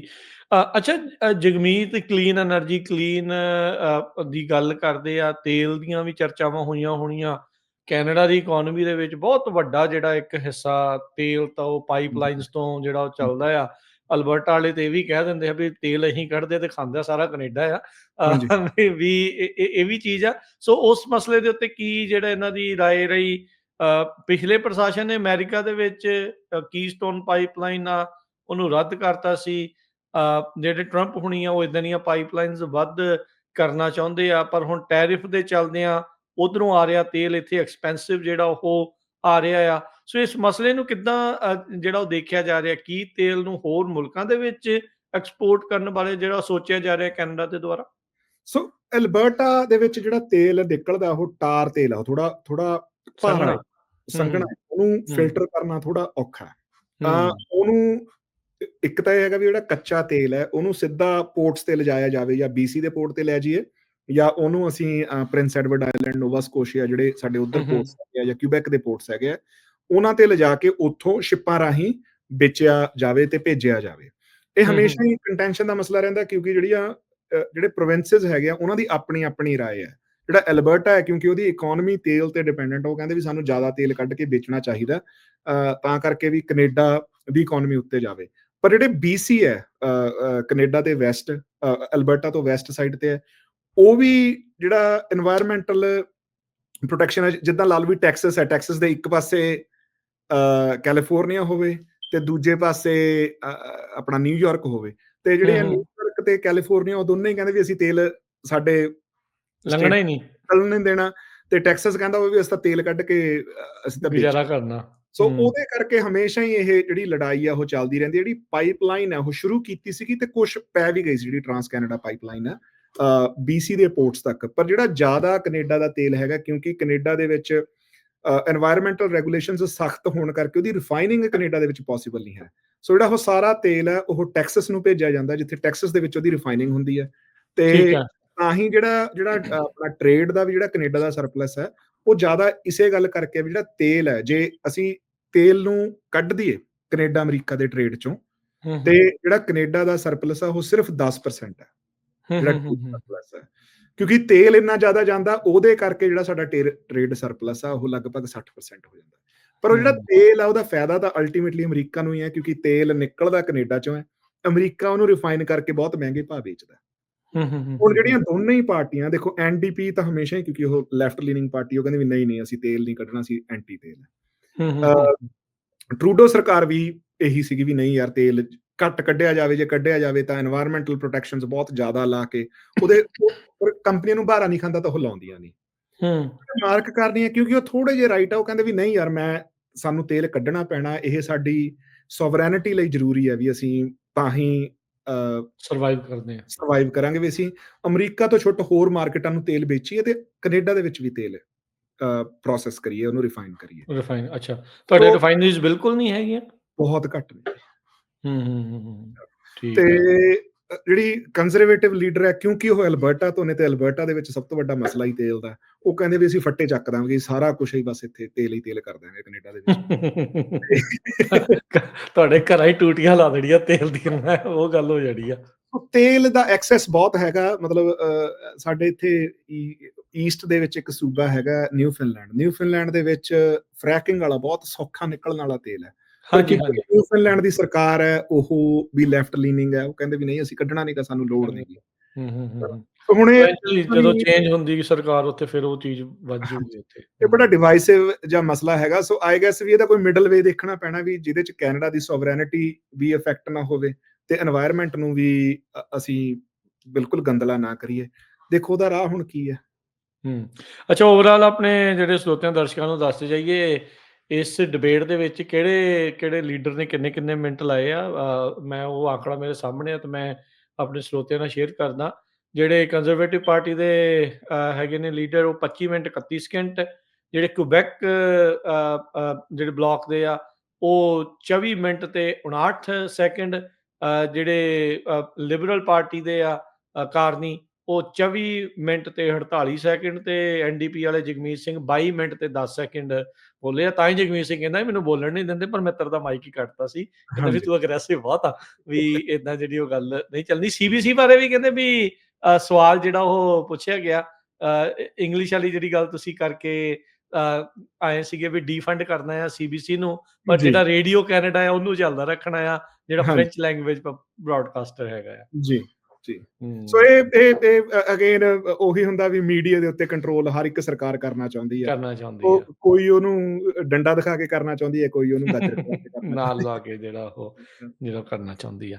ਸੋ ਬਿਲਕੁਲ। ਸੋ ਲੈਟਸ ਸੀ ਅੱਗੇ ਜਿਹੜਾ ਉਹ ਕੀ ਬਣਦਾ ਆ। ਆਈ ਥਿੰਕ ਅਮਰੀਕਾ ਤੋਂ ਜਿਹੜਾ ਇੱਕ ਮਸਲਾ ਇੱਥੇ ਤੁਰਿਆ ਵੀ ਜਿਹੜੇ ਫੋਰਨ ਨੂੰ ਏਡ ਜਾਂਦੀ ਹੈ ਉਸ ਨੂੰ ਰੋਕ ਦੇਣਾ ਚਾਹੀਦਾ ਆ। ਉਹ ਵੀ ਮਸਲਾ ਉੱਥੇ ਜਿਹੜਾ ਉਹ ਉੱਠਿਆ ਆ। ਤੇ ਉਹਨਾਂ ਨੇ ਫੋਰਨ ਏਡ ਨੂੰ ਘੱਟ ਕਰਨ ਦੇ ਉੱਤੇ ਵੀ ਜਿਹੜੇ ਸਵਾਲ ਆ ਉਹ ਪੁੱਛੇ ਗਏ ਆ। ਜਿਹੜਾ UNRWA ਦੀ ਜਿਹੜੀ ਫੰਡਿੰਗ ਘੱਟ ਕਰਨ ਨੂੰ ਲੈ ਕੇ ਆ, ਯੂਨਾਈਟਿਡ ਨੇਸ਼ਨ ਰਿਲੀਫ ਏਜੰਸੀ ਜਿਹੜੀ ਪੈਲਸਤੀਨੀਅਨਸ ਨੂੰ ਆ, ਉਸ ਨੂੰ ਲੈ ਕੇ ਵੀ ਜਿਹੜਾ ਸਵਾਲ ਆ ਉਹ ਕੀਤੇ ਗਏ ਆ। ਉੱਥੇ ਜਗਮੀਤ ਸਿੰਘ ਨੇ ਜਿਹੜੇ ਕਾਰਨੀ ਹੁਣਾਂ ਨੂੰ ਪੁੱਛਿਆ ਵੀ ਕਹਿੰਦੇ ਭਾਈ ਤੁਸੀਂ ਜੈਨੋਸਾਈਡ ਸ਼ਬਦ ਕਿਉਂ ਨਹੀਂ ਵਰਤ ਰਹੇ, ਵੀ ਜੋ ਉੱਥੇ ਇਜ਼ਰਾਈਲ ਤੇ ਪੈਲਸਤੀਨੀਅਨ ਦੇ ਦਰਮਿਆਨ ਜਿਹੜਾ ਉਹ ਚੱਲ ਰਿਹਾ ਪੋਜੀਸ਼ਨ ਜਿਹੜੀ ਗਾਜ਼ਾ ਦੇ ਉੱਤੇ ਕਹਿੰਦੇ ਵੀ ਕਲੀਅਰ ਹੈ, ਤੁਹਾਨੂੰ ਜਿਹੜੀ ਉਹ ਕਰਨੀ ਚਾਹੀਦੀ ਆ। ਸੋ ਇਹ ਵੀ ਜਿਹੜੇ ਮੁੱਦੇ ਆ ਜਿਹੜੇ ਕੱਲ ਹੋਈ ਡਿਬੇਟ ਆ ਉਸ ਦੇ ਵਿੱਚ ਵਿਚਾਰੇ ਗਏ ਆ, ਚਰਚਾ ਜਿਹੜੀ ਉਹਨਾਂ ਦੇ ਉੱਤੇ। ਜਿਹੜੀ ਯੂਕਰੇਨ ਵਾਲੀ ਫੰਡਿੰਗ ਵੀ ਸੀਗੀ, ਇਹ ਵੀ ਮਸਲਾ ਤਾਂ ਦੇਖੋ ਜਦੋਂ ਟਰੂਡੋ ਯੂਕਰੇਨ ਨੂੰ ਬਹੁਤ ਜ਼ਿਆਦਾ ਫੰਡਿੰਗ ਭੇਜ ਰਹੇ ਸੀਗੇ, ਸੋ ਉਦੋਂ ਵੀ ਇਹ ਮਸਲਾ ਬਾਰ-ਬਾਰ ਉਛਾਲਿਆ ਜਾਂਦਾ ਸੀਗਾ ਵੀ ਯਾਰ ਕੈਨੇਡਾ ਦੀ ਆਪਣੀ ਇਕਨੋਮੀ ਦੀ ਬੱਸ ਹੋਈ ਪਈ ਹੈ ਵੀ ਅਸੀਂ ਯੂਕਰੇਨ ਨੂੰ ਪੈਸੇ ਕਿਉਂ ਭੇਜ ਰਹੇ ਹਾਂ। ਸੋ ਇਹਦੇ ਚ ਮਤਲਬ ਕੱਲੇ ਗਾਜ਼ਾ ਦੀ ਗੱਲ ਨਹੀਂ ਹੈ, ਵੀ ਸਾਰੇ ਕਿਤੇ ਜਦੋਂ ਕੈਨੇਡਾ ਕਿਤੇ ਪੈਸੇ ਭੇਜਦਾ, ਕੈਨੇਡਾ ਕਹਿੰਦਾ ਵੀ ਯਾਰ ਸਾਡੀ ਜ਼ਿੰਮੇਵਾਰੀ ਹੈ, ਚਲੋ ਸਾਡੇ ਕੋਲੇ ਮਦਦ ਕਰ ਸਕਦੇ ਆ ਤੇ ਕਰੀਏ। ਉਹ ਉਹਨਾਂ ਦਾ ਇਹ ਕਹਿਣ ਦਾ ਮਤਲਬ ਰੀਅਲਿਸਟਿਕਲੀ ਕੈਨੇਡਾ ਇੱਕ ਅਮੀਰ ਮੁਲਕ ਹੈ, ਇਸ ਦੇ ਵਿੱਚ ਕੋਈ ਨਹੀਂ ਹੈ। ਤੇ ਲੋਕਾਂ ਨੂੰ ਇਹ ਗੱਲ ਨਹੀਂ ਲੱਗਦੀ ਜਾਂ ਲੋਕੀ ਤੰਗ ਨੇ ਬਿਲਕੁਲ। ਜਦੋਂ ਤੁਹਾਡੇ ਤੇ ਘਰੇ ਤੁਹਾਡੇ ਤੇ ਪਰਸਨਲੀ ਕਰਜ਼ਾ ਹੋਵੇ, ਫਿਰ ਉਹ ਫਰਕ ਨਹੀਂ ਪੈਂਦਾ ਵੀ ਤੁਹਾਡਾ ਆਲਾ ਦੁਆਲਾ ਕਿੰਨਾ ਅਮੀਰ ਹੈ। ਸੋ ਲੋਕਾਂ ਨੂੰ ਲੱਗੇਗਾ ਤੁਸੀਂ ਸਾਡੀ ਮਦਦ ਕਿਉਂ ਨਹੀਂ ਕਰ ਰਹੇ, ਕਿਸੇ ਹੋਰ ਦੀ ਮਦਦ ਕਿਉਂ ਕਰ ਰਹੇ ਆ। ਤੇ ਇਹ ਗੱਲ ਸਹੀ ਵੀ ਹੈ ਵੀ ਚਲੋ ਆਪਣੇ ਲੋਕਾਂ ਬਾਰੇ ਵੀ ਜਿਹੜੇ ਆਪਣੇ ਜਿਹੜੀਆਂ ਆਪਣੀ ਕਮਿਊਨਿਟੀ ਦੇ ਵਿੱਚ ਜਿਹੜੇ ਥੋੜੇ ਪਛੜੇ ਹੋਏ ਗਰੁੱਪ ਹੋਣ, ਉਹਨਾਂ ਨੂੰ ਸਾਨੂੰ ਚੱਕਣ ਲਈ ਜ਼ਰੂਰ ਕੋਸ਼ਿਸ਼ ਕਰਨੀ ਚਾਹੀਦੀ ਹੈ। ਪਰ at the same time I guess ਜੇ ਤੁਸੀਂ ਕਿਸੇ ਦੀ ਸਪੋਰਟ ਕਰ ਸਕਦੇ ਆ ਤਾਂ ਉਹ ਵੀ ਕਰਨੀ ਚਾਹੀਦੀ ਹੈ। ਪਰ ਉਹ ਕੱਲੀ ਸਪੋਰਟ ਦਾ ਮਸਲਾ ਨਹੀਂ ਹੁੰਦਾ, ਮੇਰੇ ਖਿਆਲ ਨਾਲ ਇਹ ਆਪਣਾ ਪ੍ਰਭਾਵ ਪਾਉਣ ਦੀ ਵੀ ਗੱਲ ਹੁੰਦੀ ਹੈ ਹਰ ਇੱਕ ਖਿੱਤੇ ਦੇ ਵਿੱਚ। ਜਿਹੜਾ ਯੂਐਸ ਏਡ ਦਾ ਆਪਾਂ ਅਮਰੀਕਾ ਦੇ ਵਿੱਚ ਆਪਾਂ ਦੇਖ ਲੈਂਦੇ ਆ ਵੀ ਇਹ ਯੂਐਸ ਏਡ ਨੂੰ ਇਦਾਂ ਬਣਾ ਲਿਆ ਗਿਆ ਵੀ ਜਿਵੇਂ ਸਿਰਫ ਇੱਕ ਏਡ ਆਰਗੇਨਾਈਜੇਸ਼ਨ ਸੀ, ਪਰ ਸਾਰਿਆਂ ਨੂੰ ਜਿਹੜਾ ਵੀ ਬੰਦਾ ਪੜ੍ਹਦਾ ਉਹਨੂੰ ਇਸ ਗੱਲ ਦੀ ਸਮਝ ਆ ਵੀ ਡਿਪਲੋਮੇਸੀ ਚੱਲ ਰਹੀ ਹੁੰਦੀ ਉਹਦੇ ਨਾਲ ਨਾ, ਕੱਲੀ ਏਡ ਆਰਗੇਨਾਈਜੇਸ਼ਨ ਤਾਂ ਹੈ ਨਹੀਂ ਸੀਗੀ, ਉਹਦੇ ਨਾਲ ਬਹੁਤ ਜ਼ਿਆਦਾ ਲੌਬਿੰਗ, ਉਹਦੇ ਨਾਲ ਬਹੁਤ ਜ਼ਿਆਦਾ ਜਿਹੜਾ ਪ੍ਰਭਾਵ ਹੈ ਤਖਤੇ ਪਲਟੇ ਜਾਂਦੇ ਰਹੇ ਉਹਦੇ ਨਾਲ। ਇਹ ਚ ਕੋਈ ਸ਼ੱਕ ਵਾਲੀ ਜਿਹੜੀ ਗੱਲ ਨਹੀਂ। ਪਰ ਚਲੋ ਇਸ ਟਾਈਮ ਇਹ ਦੁਨੀਆ ਦੇ ਵਿੱਚ ਇਹ ਵਿਚਾਰ ਟਰੈਵਲ ਕਰ ਰਿਹਾ, ਸਾਡਾ ਮਨੀ ਸਿਰਫ ਸਾਡੇ ਲਈ, ਕਿਸੇ ਲਈ ਨਹੀਂ। ਇਹ ਜਿਹੜੀ ਚੀਜ਼ ਆ। ਅੱਛਾ, ਇੱਥੇ ਸੌਰੀ ਥੋੜਾ ਜਿਹਾ ਇੱਥੇ ਮੈਂ ਜੰਪ ਕਰਦੇ ਹੋਏ, ਇਹ ਸਿੱਖਾਂ ਦੇ ਸਿਧਾਂਤ ਦੇ ਉੱਤੇ ਵੀ ਇਸ ਚੀਜ਼ ਨੇ ਹਮਲਾ ਕਰਤਾ ਕਈ ਵਾਰੀ। ਮੈਂ ਦੇਖਿਆ ਵੀ ਕਹਿੰਦੇ ਵੀ ਭਾਈ ਦੂਜਿਆਂ ਲਈ ਕਾਹਤੇ ਲੰਗਰ ਲਾਈ ਜਾਂਦੇ ਆ, ਇਹ ਸਿਰਫ ਆਪਣੇ ਲਈ ਹੋਣੇ ਚਾਹੀਦੇ। ਪਰ ਸਿੱਖ ਦਾ ਸਿਧਾਂਤ ਇਹ ਨਹੀਂ ਕਹਿੰਦਾ। ਸਿੱਖ ਦਾ ਸਿਧਾਂਤ ਕਹਿੰਦਾ ਵੀ ਭਾਈ ਜਿਹਦੀ ਤੁਸੀਂ ਮਜ਼ਲੂਮ ਦੀ ਮਦਦ ਕਰ ਸਕਦੇ ਆ, ਉਹ ਤੁਹਾਨੂੰ ਕਰਨੀ ਚਾਹੀਦੀ ਆ। ਉਹ ਸਿਧਾਂਤ ਦੇ ਉੱਤੇ ਸਵਾਲ ਦੀ ਜਿਹੜਾ ਕਰਨ ਦੀ ਲੋੜ, ਟੋਟਲੀ ਜਿਹੜਾ ਉਹਦਾ ਕਨਸੈਪਟ ਉਹ ਟਰੈਵਲ ਪੁੱਠੇ ਪਾਸੇ ਨੂੰ ਕਰ ਜਾਂਦਾ ਹੈ। ਬਿਲਕੁਲ ਜੀ। ਹੁਣ ਜਿਹਨੂੰ ਲੰਗਰ ਦੇ ਕਨਸੈਪਟ ਦਾ ਮਤਲਬ ਹੀ ਨਹੀਂ ਪਤਾ, ਉਹ ਇਸ ਗੱਲ ਤੇ ਉੱਠ ਕੇ ਰਾਏ ਦੇਣ ਲੱਗ ਪੈਂਦਾ, ਜਾਂ ਸਾਖੀਆਂ ਭੁੱਲ ਜਾਂਦੇ ਆ ਵੀ ਦੂਜੇ ਘੱਲੂਘਾਰੇ ਵੇਲੇ ਇੱਕ ਦਿਨ ਚ ਸਾਡਾ 20,000 ਸਿੰਘ ਸ਼ਹੀਦ ਹੋ ਗਿਆ, 15,000 ਸਿੰਘ ਸ਼ਹੀਦ ਹੋ ਗਿਆ। ਮੁਗਲਾਂ ਨੇ ਆਪਣੇ ਜਸੂਸ ਭੇਜਿਆ ਵੀ ਦੇਖੋ ਯਾਰ ਸਿੰਘ ਕੀ ਕਰਦੇ ਆ, ਹਨਾ। ਤੇ ਸਿੰਘ ਸ਼ਾਮ ਨੂੰ ਲੰਗਰ ਬਣਾ ਕੇ ਪਹਿਲਾਂ ਤਾਂ ਹੋਕਾ ਦੇ ਰਹੇ ਆ ਵੀ ਭਾਈ ਖਾਲਸੇ ਦਾ ਲੰਗਰ ਤਿਆਰ ਹੈ, ਜਿਹਨੇ ਛਕਣਾ ਆ ਜਾਵੇ। ਤੇ ਫਿਰ ਉਸ ਤੋਂ ਬਾਅਦ ਅਰਦਾਸ ਕਰ ਰਹੇ ਆ ਵੀ 20,000 ਬੰਦਾ ਇੱਕ ਦਿਹਾੜੀ ਚ ਮਰਾ ਕੇ ਅਰਦਾਸ ਕਰ ਰਿਹਾ, 4 ਪੈਰ ਸੁੱਖ ਦੇ ਬਤੀਤ ਹੋਏ ਆ ਵੀ ਹੋਏ। ਹੁਣ ਇਹ ਕਨਸੈਪਟ ਜੇ ਅਸੀਂ ਇਹ ਕਰ ਸਕੇ ਫਿਰ ਅਸੀਂ ਖਾਲਸਾ ਰਾਜ ਐਸਟੈਬਲਿਸ਼ ਕਰ ਸਕੇ, ਮਤਲਬ ਇਹ ਫੇਰ ਹੀ ਕਰ ਸਕਾਂਗੇ। ਹਾਂ, ਜੇ ਸਿਧਾਂਤ ਤੇ ਕਿੰਤੂ ਪਰੰਤੂ ਹੋ ਗਿਆ ਫਿਰ ਨਹੀਂ ਕਰ ਸਕਦੇ। ਇਸ ਵੇਲੇ ਦੂਜੇ ਕੱਲੇ ਕਰਨ ਵਾਲੇ ਮਾੜਾ ਸਮਾਂ ਤਾਂ ਨਹੀਂ ਸਾਡੇ ਤੇ ਹੈ। ਉਹਦੇ ਵਰਗਾ ਤਾਂ ਨਹੀਂ। ਫਾਈਨੈਂਸ਼ੀਅਲੀ ਬਹੁਤ ਸਟਰੋਂਗ ਹੈ, ਅਸੀਂ ਸਾਰਾ ਕੁਝ ਕਰ ਸਕਦੇ ਹਾਂ, ਅਸੀਂ ਮਜਲੂਮ ਦਾ ਹੱਥ ਫੜ ਸਕਦੇ ਹਾਂ। ਤੇ ਫਿਰ ਵੀ ਜੇ ਅਸੀਂ ਜਿਹੜੀ ਉਹ ਵਿਕਟਿਮ ਮੈਂਟੈਲਿਟੀ ਹੈ ਦੇਖੋ ਜਿਹੜੀ ਸਾਡੇ ਵਿੱਚ ਆ ਗਈ ਨਾ, ਉਹਨੇ ਤਾਂ ਜਿਹੜਾ ਸਾਡਾ ਘਾਣ ਕਰਨਾ ਕੀਤਾ ਹੀ ਆ। ਦਿਮਾਗ ਦਾ ਜਿਹੜਾ ਉਹ ਟੋਟਲੀ ਜਿਹੜਾ ਉਹ ਗਲਤ ਹੋ ਗਿਆ। ਉਹ ਕੰਮ ਜਿਹੜਾ ਗਲਤ ਚੱਲ ਰਿਹਾ। ਪਦਾਰਥਵਾਦੀ ਜਦ ਸੋਚ ਸਿਧਾਂਤ ਤੇ ਭਾਰੂ ਹੋਣੀ ਹੈ, ਫਿਰ ਉਹਨੇ ਨੁਕਸਾਨ ਕਰਨਾ ਹੀ ਹੈ। ਤੇ ਆਈ ਥਿੰਕ ਕੈਪੀਟਲਿਸਟਿਕ ਮੁਲਕਾਂ ਚ ਆ ਕੇ ਕੈਪੀਟਲਿਸਟਿਕ ਸੋਚ ਨੇ ਫਿਰ ਉਹ ਸਿੱਖ ਸਿਧਾਂਤ ਦੇ ਉੱਤੇ ਜਿਹੜਾ ਥੋੜਾ ਭਾਰੂਪਨ ਜਿਹੜਾ ਆ ਗਿਆ। ਪਰ ਚਲੋ ਕੋਈ ਨਹੀਂ, ਵਾਪਸ ਪਰਤਨੇ ਆ। ਪੱਥਰ ਨੂੰ ਚੱਟ ਕੇ ਮੱਛੀ ਮੁੜਦੀ ਹੋਈ ਹੁੰਦੀ ਆ। ਤੇ ਉਮੀਦ ਇਹੀ ਆ ਵੀ ਆਪਾਂ ਵੀ ਉਸ ਸਿਧਾਂਤਾਂ ਦੇ ਨਾਲ ਸਾਰੇ ਜਾਣੇ ਜੁੜੇ ਰਹੀਏ ਤੇ ਇਦਾਂ ਹੀ ਕੰਮ ਚੱਲਦਾ ਰਹੇ। ਅੱਛਾ, ਤੇ ਪੋਲਸ ਦੇ ਵਿੱਚ ਕੀ ਇਸ ਟਾਈਮ ਚੱਲ ਰਿਹਾ ਆ? ਕੌਣ ਅੱਗੇ, ਕੌਣ ਪਿੱਛੇ? ਕੀ ਕੰਜ਼ਰਵੇਟਿਵ ਪਾਰਟੀ ਜਿਹੜੇ ਪੀਅਰ ਪੋਲੀਵੀਅਰ ਕਰ ਰਹੇ ਨੇ, ਉਸ ਗੈਪ ਨੂੰ ਕਲੋਜ਼ ਅਪ ਕਰ ਰਹੇ ਨੇ? ਦਿਨ 10-12 ਹੀ ਜਿਹੜੇ ਉਹ ਰਹਿ ਗਏ ਨੇ। ਜੀ ਬਿਲਕੁਲ। ਸੋ ਇਸ ਪਿਛਲੇ ਹਫਤੇ ਦੇ ਵਿੱਚ 2 ਪੁਆਇੰਟ ਦੀ ਜਿਹੜੀ ਲੀਡ ਹੈ ਉਹ ਕੰਜ਼ਰਵੇਟਿਵ ਪਾਰਟੀ ਨੇ ਲਈ ਹੈ ਲਿਬਰਲ ਪਾਰਟੀ ਨਾਲੋਂ। ਸੋ ਕਾਫੀ ਕਲੋਜ਼ ਹੈ ਮਸਲਾ। ਜੇ ਸੀਟਾਂ ਦਾ ਦੇਖਦੇ ਆ, ਹਜੇ ਵੀ ਜਿਹੜੇ ਪੋਲ ਆ ਉਹ ਕਹਿ ਰਹੇ ਹੈ ਵੀ ਲਿਬਰਲ ਪਾਰਟੀ ਦੀ ਸਰਕਾਰ ਬਣਨ ਦੇ ਜ਼ਿਆਦਾ ਚਾਂਸ ਹੈ। 193 ਤੱਕ ਸੀਟਾਂ ਲਿਬਰਲ ਪਾਰਟੀ ਜਿਹੜੀ ਉਹ ਜਿੱਤ ਸਕਦੀ ਹੈ, ਤੇ ਕੰਜ਼ਰਵੇਟਿਵ ਪਾਰਟੀ ਨੂੰ 121 ਦੇ ਕਰੀਬ ਜਿਹੜੀਆਂ ਸੀਟਾਂ ਜ਼ਿਆਦਾ ਪੋਲਸ ਦੇ ਰਹੇ ਆ। ਪਰ ਜਿਹੜੀ ਪਰਸੈਂਟੇਜ ਹੈ ਉਹ ਬਹੁਤ ਘਟ ਗਈ ਹੈ ਵੀ ਜੇ ਲਿਬਰਲ ਪਾਰਟੀ 44% ਤੇ ਹੈ ਤੇ ਕੰਜ਼ਰਵੇਟਿਵ ਪਾਰਟੀ ਲਗਭਗ 38% ਪੋਲਸ ਦੇ ਉੱਤੇ ਆ ਚੁੱਕੀ ਹੈ। ਤੇ ਜਿਹੜੇ ਲਾਈਕਲੀ ਵੋਟਰਸ ਨੇ, ਜਿਨ੍ਹਾਂ ਨੇ ਜ਼ਿਆਦਾ ਵੋਟ ਕਰਨੀ ਹੈ, ਉਹਦੇ ਵਿੱਚ ਤਾਂ ਜਿਹੜਾ ਉਹ ਗੈਪ ਉਹ ਸਿਰਫ 2% ਦਾ ਹੀ ਰਹਿ ਗਿਆ ਵੀ ਜੇ ਲਿਬਰਲ ਪਾਰਟੀ 42% ਤੇ ਕੰਜ਼ਰਵੇਟਿਵ ਪਾਰਟੀ 40% ਤੇ ਹੈ। ਸੋ ਇਹ ਕਿਤੇ ਵੀ ਜਾ ਸਕਦਾ। ਹੁਣ ਜਿਹੜੀ ਕੱਲ ਵਾਲੀ ਡਿਬੇਟ ਆ ਉਹ ਬੜੀ ਇੰਪੋਰਟੈਂਟ ਹੈ।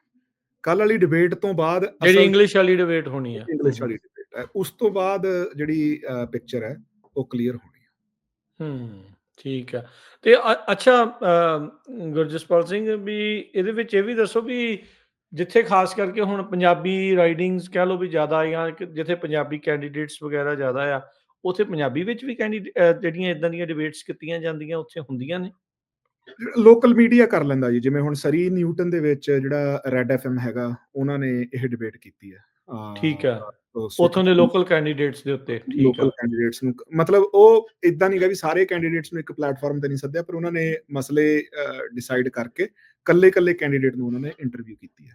ਪਰ ਮੇਰੇ ਖਿਆਲ ਕਰਕੇ ਵੀ ਉਹ ਸਹੀ ਰਾਸਤਾ ਹੈਗਾ। ਜੇ ਹੋਰ ਮੀਡੀਆ ਹਾਊਸਿਸ ਵੀ ਇਹ ਇਨੀਸ਼ੀਏਟਿਵ ਲੈਣ ਤਾਂ ਇਹ ਵਧੀਆ।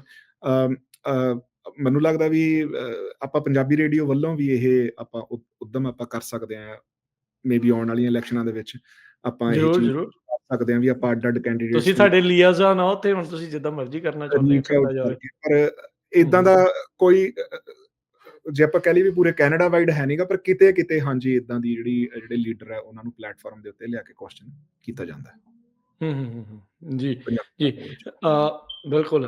ਅੱਛਾ ਗੁਰਜਸਪਾਲ, ਸਮਾਂ ਅੱਜ ਦੇ ਪ੍ਰੋਗਰਾਮ 'ਚ ਆਪਣੇ ਕੋਲ ਥੋੜ੍ਹਾ ਰਹਿ ਗਿਆ ਆ, ਪਰ ਜਾਂਦੇ-ਜਾਂਦੇ ਜੇ ਕੁਛ ਤੁਸੀਂ ਅਹਿਮ ਕੈਂਡੀਡੇਟਸ ਦੀਆਂ ਰਾਈਡਿੰਗਸ ਦੀ ਜੇ ਆਪਾਂ ਚਰਚਾ ਕਰ ਲਈਏ, ਜੇ ਇਨਫੈਕਟ ਆਪਾਂ ਇਹਨਾਂ ਦੇ ਲੀਡਰਸ ਦੀਆਂ ਹੀ ਜਿਹੜੀਆਂ ਕੈਂਡੀਡੇਟਸ ਜਿਹੜੇ ਹੈਗੇ ਨੇ ਲੀਡਰ ਕੈਂਡੀਡੇਟਸ ਆ, ਉਹਨਾਂ ਦਾ ਕਿਹੜਾ ਹਲਕਾ ਆ, ਉੱਥੇ ਹਲਕੇ ਦੇ ਵਿੱਚ ਇਹਨਾਂ ਦੀ ਕੀ ਪੋਜੀਸ਼ਨ ਚੱਲ ਰਹੀ ਆ, ਜੇ ਆਪਾਂ ਉਸ ਤੋਂ ਸ਼ੁਰੂਆਤ ਕਰ ਲਈਏ। ਫਿਰ ਆਪਾਂ ਆਉਂਦੇ ਪ੍ਰੋਗਰਾਮ ਦੇ ਵਿੱਚ ਜਿਹੜੇ ਪੰਜਾਬੀ ਕੈਂਡੀਡੇਟਸ ਆ ਉਹਨਾਂ ਦੀ ਚਰਚਾ ਆਪਾਂ ਕਰਾਂਗੇ। ਜੀ। ਸੋ ਸਭ ਤੋਂ ਪਹਿਲਾਂ ਤਾਂ ਆਪਾਂ ਪੀਅਰ ਪੋਲੀਏਵ ਦਾ ਦੇਖ ਲੈਂਦੇ ਹਾਂ। ਉਹਨਾਂ ਦਾ ਜਿਹੜਾ ਹਲਕਾ ਹੈਗਾ ਅਲਬਰਟਾ ਦੇ ਵਿੱਚ ਕਾਰਲਟਨ, ਤੇ ਠੀਕ ਹੈ। ਕਾਰਲਟਨ ਹੂੰ, ਹੂੰ। ਇਲਾਕੇ ਦੇ ਵਿੱਚ ਜਿਹੜੇ ਪੀਅਰ ਪੋਲੀਏਵ ਹੈ ਉਹਨਾਂ ਨੂੰ 50% ਪਲੱਸ ਮਾਈਨਸ 8% ਵੋਟ ਪੈਣ ਦੇ ਚਾਂਸ ਹੈਗੇ, ਚਾਂਸ ਆ। ਪਰ ਜਿਹੜੀ ਉਹ ਸਟਿਲ ਜਿਹੜੀ ਉਹ ਸੀਟ ਆ, ਉਹ ਬਹੁਤ ਜ਼ਿਆਦਾ ਚਾਂਸ ਹੈ ਵੀ ਉਹ ਪੀਅਰ ਪੋਲੀਏਵ ਆਪਣੀ ਸੀਟ ਕੱਢ ਜਾਊਗੇ, 92% ਆਸਾਨੀ ਪ੍ਰੋਬੇਬਿਲਿਟੀ। ਦੇ ਨਾਲ। ਹੂੰ, ਹੂੰ। ਹਾਂਜੀ, ਤੇ ਲਿਬਰਲ ਪਾਰਟੀ ਦੀ ਲਗਭਗ 8% ਚਾਂਸ ਹੈ। ਪਰ ਜੇ 50 ਨੂੰ ਆਪਾਂ ਪਲੱਸ ਮਾਈਨਸ 8 ਕਰੀਏ ਤਾਂ ਉਹ 42% ਹੋ ਜਾਂਦਾ, ਮਾਈਨਸ 8 ਤੇ ਹੂੰ, ਜਿਹੜੀ ਹੂੰ। ਲਿਬਰਲ ਪਾਰਟੀ ਦੀ ਉਹ 41 ਪਲੱਸ ਮਾਈਨਸ 8 ਹੈ। ਸੋ ਹੁਣ ਉੱਥੇ ਗੈਪ ਹੋਣੀ ਕੋਈ ਬਹੁਤ ਜੋਬ। ਜ਼ਿਆਦਾ ਨਹੀਂ ਹੈਗਾ। ਅਗੇਨ ਹੂੰ। ਜਿਹੜੀ ਕੱਲ ਵਾਲੀ ਡਿਬੇਟ ਆ, ਜਾਂ ਜਿਹੜੇ 28 ਤਰੀਕ ਤੱਕ ਦਾ ਜਿਹੜਾ ਸਮਾਂ ਹੈਗਾ, ਪੋਲੀਟੀਕਲ ਇਲੈਕਸ਼ਨਸ ਦੇ ਵਿੱਚ ਇਹ ਕਾਫੀ ਲੰਬਾ ਸਮਾਂ ਹੁੰਦਾ। 10 ਸੋ ਦਿਨ ਬਹੁਤ ਹੁੰਦੇ ਆ। ਤੱਕ ਤਾਂ ਕਿਸੇ ਵੀ ਪਾਸੇ ਹੂੰ। ਜਾ ਸਕਦਾ ਹੁੰਦਾ। ਤੇ ਪੀਅਰ ਪੋਲੀਏਵ ਦਾ ਕਾਫੀ ਵਿਰੋਧ ਵੀ ਹੈਗਾ ਇੰਟਰਨਲ, ਪਰ ਹਜੇ ਇਦਾਂ ਲੱਗਦਾ ਵੀ ਜਿਹੜੇ ਪੀਅਰ ਪੋਲੀਏਵ ਹੈ ਉਹ ਆਪਣੀ ਸੀਟ ਇੰਟਰਨਲ ਮੀਨ ਉਹਨਾਂ ਦੀ ਪਾਰਟੀ ਵਿੱਚ ਜਾਂ ਕੈਨੇਡਾ ਦੇ ਵਿੱਚ ਇੰਟਰਨਲੀ? ਨਹੀਂ, ਕੰਜ਼ਰਵੇਟਿਵ ਪਾਰਟੀ ਦੇ ਵਿੱਚ ਜੀ। ਕੀ ਕਾਰਨ ਆ ਉਹਨਾਂ ਦੇ ਵਿਰੋਧ ਦੇ? ਨੈਗੇਟਿਵ ਕੈਂਪੇਨ ਆ ਜਾਂ ਨਹੀਂ, ਉਹਨਾਂ ਨੂੰ ਪਿਛਲੇ 2 ਸਾਲ ਤੋਂ ਜਾਂ ਪਿਛਲੇ 1.5 ਸਾਲ ਤੋਂ ਉਹਨਾਂ ਦੀ ਲੀਡ ਇੰਨੀ ਜ਼ਿਆਦਾ ਵਧੀਆ ਸੀਗੀ। ਸੋ ਹੂੰ, ਹੂੰ। ਉਹਦੇ ਕਰਕੇ ਥੋੜੀਆਂ ਡਿਕਟੇਟੋਰੀਅਲ ਉਹਨਾਂ ਦੇ ਵਿੱਚ ਅ, ਆਪਾਂ ਕਹਿ ਲਈਏ ਵੀ ਵੀ ਉਹ ਟੈਂਡੈਂਸੀਜ਼ ਜਿਹੜੀਆਂ ਨਜ਼ਰ ਆ ਰਹੀਆਂ ਟੈਂਡੈਂਸੀਜ਼ ਉਹ। ਆ ਗਈਆਂ ਸੀਗੀਆਂ। ਉਹਨਾਂ ਨੂੰ ਹੂੰ, ਇਦਾਂ ਹੂੰ। ਲੱਗਣ ਲੱਗ ਪਿਆ ਸੀਗਾ ਵੀ ਮੈਂ ਤਾਂ ਹੁਣ ਜਿੱਤੇ ਹੀ ਜਾਣਾ। ਮੇਰੇ ਤੇ ਰਾਜਾ ਹੀ ਹਾਂ ਮੈਂ ਹੁਣ। ਹਾਂਜੀ, ਹਾਂ, ਹਾਂ, ਹਾਂ। ਸੋ ਹੂੰ, ਹੂੰ। ਉਹਦੇ ਕਰਕੇ ਜਿਵੇਂ ਉਹਨਾਂ ਨੇ ਜਿਹੜਾ ਓਨਟਾਰੀਓ ਦੇ ਵਿੱਚ ਡਗ ਫੋਰਡ ਹੈਗੇ ਆ, ਹਨਾ? ਤੇ ਡਗ ਫੋਰਡ ਨੇ ਜਦੋਂ ਸਰਕਾਰ ਨਹੀਂ ਸੀ ਬਣਾਈ, ਉਹਨਾਂ ਨੇ ਕਾਫੀ ਪੀਅਰ ਪੋਲੀਏਵ ਨਾਲ ਗੱਲ ਕਰਨ ਦੀ ਕੋਸ਼ਿਸ਼ ਕੀਤੀ। ਹੁਣ ਓਨਟਾਰੀਓ ਵੱਡਾ ਪ੍ਰੋਵਿੰਸ ਹੈ ਤੇ ਉੱਥੇ ਬਹੁਤ ਜ਼ਿਆਦਾ ਸੀਟਾਂ ਹੈਗੀਆਂ, ਤੇ ਉਹਨਾਂ 100 ਨੇ ਤੋਂ ਉੱਤੇ ਆ। ਹੂੰ। ਹਾਂਜੀ, ਤੇ ਉਹਨਾਂ ਨੇ ਕਾਫੀ ਜ਼ਿਆਦਾ ਕੋਸ਼ਿਸ਼ ਕੀਤੀ ਵੀ ਇਹਨਾਂ ਨਾਲ ਰਲ ਕੇ ਚੱਲੋ, ਪਰ ਕਿਉਂਕਿ ਵੀ ਉਹ ਜਦੋਂ ਹੰਕਾਰ ਹੋ ਜਾਂਦਾ, ਸੋ ਉਹਦੇ 'ਚ ਅ, ਉਹਨਾਂ ਧੜੇਬੰਦੀ ਫਿਰ ਬਣਨੀ ਹੈ। ਨਹੀਂ, ਹੂੰ, ਉਹ ਤਾਂ ਭਾਈਬੰਦੀ ਨਾਲ ਨਹੀਂ ਚੱਲੇ। ਹੁਣ ਜਦੋਂ ਹੂੰ। ਟੇਬਲਸ ਬਦਲ ਗਏ ਆ, ਤੇ ਹੁਣ ਜਿਹੜਾ ਡਗ ਹਾਂ। ਫੂਡ ਹੈ ਉਹ ਕੋਈ ਬਹੁਤਾ ਸਾਥ ਨਹੀਂ ਦੇ ਰਹੇ ਇਹਨਾਂ ਦਾ। ਸੋ ਕੰਜ਼ਰਵੇਟਿਵ ਹੀ ਨੇ ਡਗ ਫੋਰਡ ਵੀ, ਪਰ ਉਹ ਪੀਅਰ ਪੋਲੀਏਵ ਨਾਲ ਬਹੁਤਾ ਰਲ ਕੇ ਨਹੀਂ ਚੱਲ ਰਹੇ। ਇਹ ਵੀ ਕਿਆਸ ਰਹੀਆਂ ਵੀ ਅਲਬਰਟਾ ਦੇ ਵਿੱਚ ਵੀ, ਕਿਉਂਕਿ ਜੋ ਪੀਅਰ ਪੋਲੀਏਵ ਤਕੜੇ ਲੀਡਰ ਹੈ, ਉਹ ਜਿਹੜੀ ਅਲਬਰਟਾ ਦੇ ਵਿੱਚ ਕੰਜ਼ਰਵੇਟਿਵ ਪਾਰਟੀ ਦੀ ਸਰਕਾਰ ਹੈ ਪ੍ਰੋਵਿੰਸ਼ੀਅਲ ਤੇ ਉਹਦੇ 'ਚ ਵੀ ਕਹਿੰਦੇ ਵੀ ਜਿਹੜੀ ਪ੍ਰੋਵਿੰਸ਼ੀਅਲ ਗਵਰਨਮੈਂਟ ਨਾਲ ਉਹਨਾਂ ਦੀ ਬਹੁਤ ਹੀ ਨਹੀਂ ਬਣਦੀ। ਸੋ ਤਾਂ ਕਰਕੇ ਉੱਥੇ ਵੀ ਜਿਹੜੀ ਇੰਟਰਨਲ ਉਹ ਹੈਗਾ ਵੀ ਯਾਰ ਜੇ ਪੀਅਰ ਪੋਲੀਏਵ ਨਾ ਹੀ ਜਿੱਤੇ ਤਾਂ ਜ਼ਿਆਦਾ ਵਧੀਆ। ਸੋ ਇਦਾਂ ਦੀਆਂ ਵਿੱਚੋਂ ਕਿਆਸ ਰਾਈਆਂ ਜਿਹੜੀਆਂ ਲਾਈਆਂ ਜਾ ਰਹੀਆਂ ਵੀ ਇੰਟਰਨਲ ਵਿਰੋਧ ਥੋੜਾ ਹੈਗਾ। ਹੂੰ, ਪਰ ਠੀਕ ਸਟਿਲ ਹੈ। ਜਿਹੜੇ ਜੇ ਆਪਾਂ ਹੁਣ ਦੇ ਅੰਕੜੇ ਦੇਖੀਏ ਤਾਂ ਪੀਅਰ ਪੋਲੀਏਵ ਆਪਣੀ ਸੀਟ ਕੱਢ ਜਾਣਗੇ।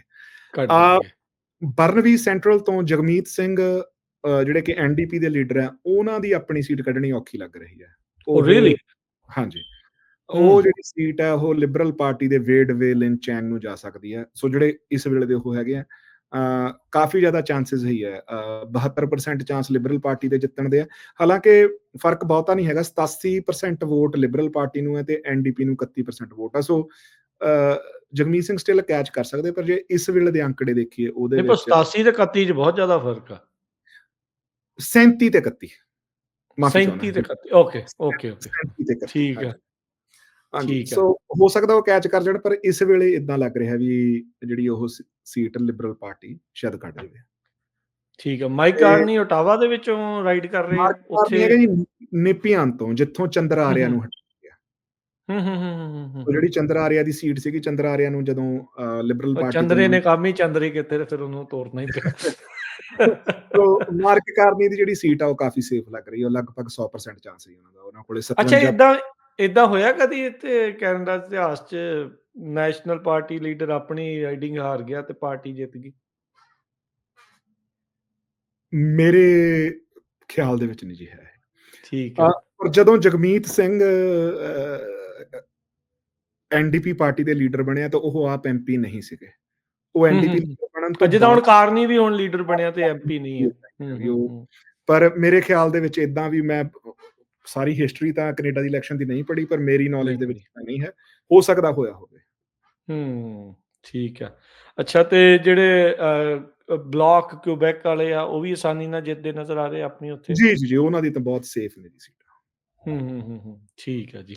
ਸੋ ਆਪਾਂ ਫਿਰ ਅਗਲੀ ਵਾਰ ਗੁਰਜਸਪਾਲ ਸਿੰਘ ਜਿਹੜੇ ਪੰਜਾਬੀ ਕੈਂਡੀਡੇਟਸ ਆ ਓਵਰਆਲ ਜ਼ਿਆਦਾਤਰ ਜਿਹੜੇ ਓਨਟਾਰੀਓ ਦੇ ਵਿੱਚ ਤੇ BC ਦੇ ਵਿੱਚ ਜਿਹੜੇ ਇਲੈਕਸ਼ਨ ਰਨ ਕਰ ਰਹੇ ਆ, ਤੁਹਾਡੇ ਵੀ ਇਲਾਕੇ ਦੇ ਵਿੱਚ ਕੋਈ ਹੈਗਾ ਹੈ ਜਿਹੜਾ ਫੈਡਰਲੀ ਰਨ ਕਰ ਰਿਹਾ ਕੋਈ ਸਾਡੇ ਲਿਬਰਲ ਪੰਜਾਬੀ? ਪਾਰਟੀ ਤੋਂ ਸਿੱਖ ਕੈਂਡੀਡੇਟ ਕੋਈ ਨਹੀਂ ਹੈ। ਇੱਕ ਰਾਹੁਲ ਆਲੀਵਾਲੀਆ ਨੇ, ਪੰਜਾਬੀ ਮੂਲ ਦੇ ਜੇ ਆਪਾਂ ਕਹਿ ਸਕਦੇ ਹਾਂ, ਉਹ ਹੂੰ, ਲੜ ਹੂੰ। ਰਹੇ। ਪਰ ਅਦਰਵਾਈਜ਼ ਸਾਡੇ ਕੋਈ ਵੀ ਸਿੱਖ ਮੂਲ ਫੈਡਰਲੀ ਕੋਈ ਨਹੀਂ ਆ, ਤੁਹਾਡੇ ਪ੍ਰੋਵਿੰਸ਼ੀਅਲ ਲੈਵਲ ਤੇ ਹੈਗੇ ਆ। ਪ੍ਰੋਵਿੰਸ਼ੀਅਲ ਲੈਵਲ ਤੇ ਆਪਣੇ 3 ਐਮਐਲਏ ਨੇ ਜੀ। ਠੀਕ ਹੈ ਜੀ, ਠੀਕ ਹੈ। ਚਲੋ ਆਪਾਂ ਜਿਹੜੀ ਅਗਲੀ ਵਾਰ ਫਿਰ ਗੱਲ ਕਰਦੇ ਹਾਂ ਕੈਂਡੀਡੇਟਸ ਦੀ ਜਾਂ ਹੋਰ ਜਿਹੜੀਆਂ ਵੀ ਅਪਡੇਟਸ ਆਈਆਂ ਆ ਇਸ ਜੀ, ਇਲੈਕਸ਼ਨ ਨੂੰ ਲੈ ਕੇ। ਸੋ ਅੱਜ ਦੇ ਪ੍ਰੋਗਰਾਮ ਦੇ ਲਈ ਬਹੁਤ-ਬਹੁਤ ਧੰਨਵਾਦ ਗੁਰਜਸਪਾਲ ਸਿੰਘ। ਮਿਲਦੇ ਹਾਂ ਅਗਲੀ ਵਾਰੀ। ਧੰਨਵਾਦ। ਸਤਿ ਸ਼੍ਰੀ ਅਕਾਲ ਜੀ। ਸਤਿ ਸ਼੍ਰੀ ਅਕਾਲ।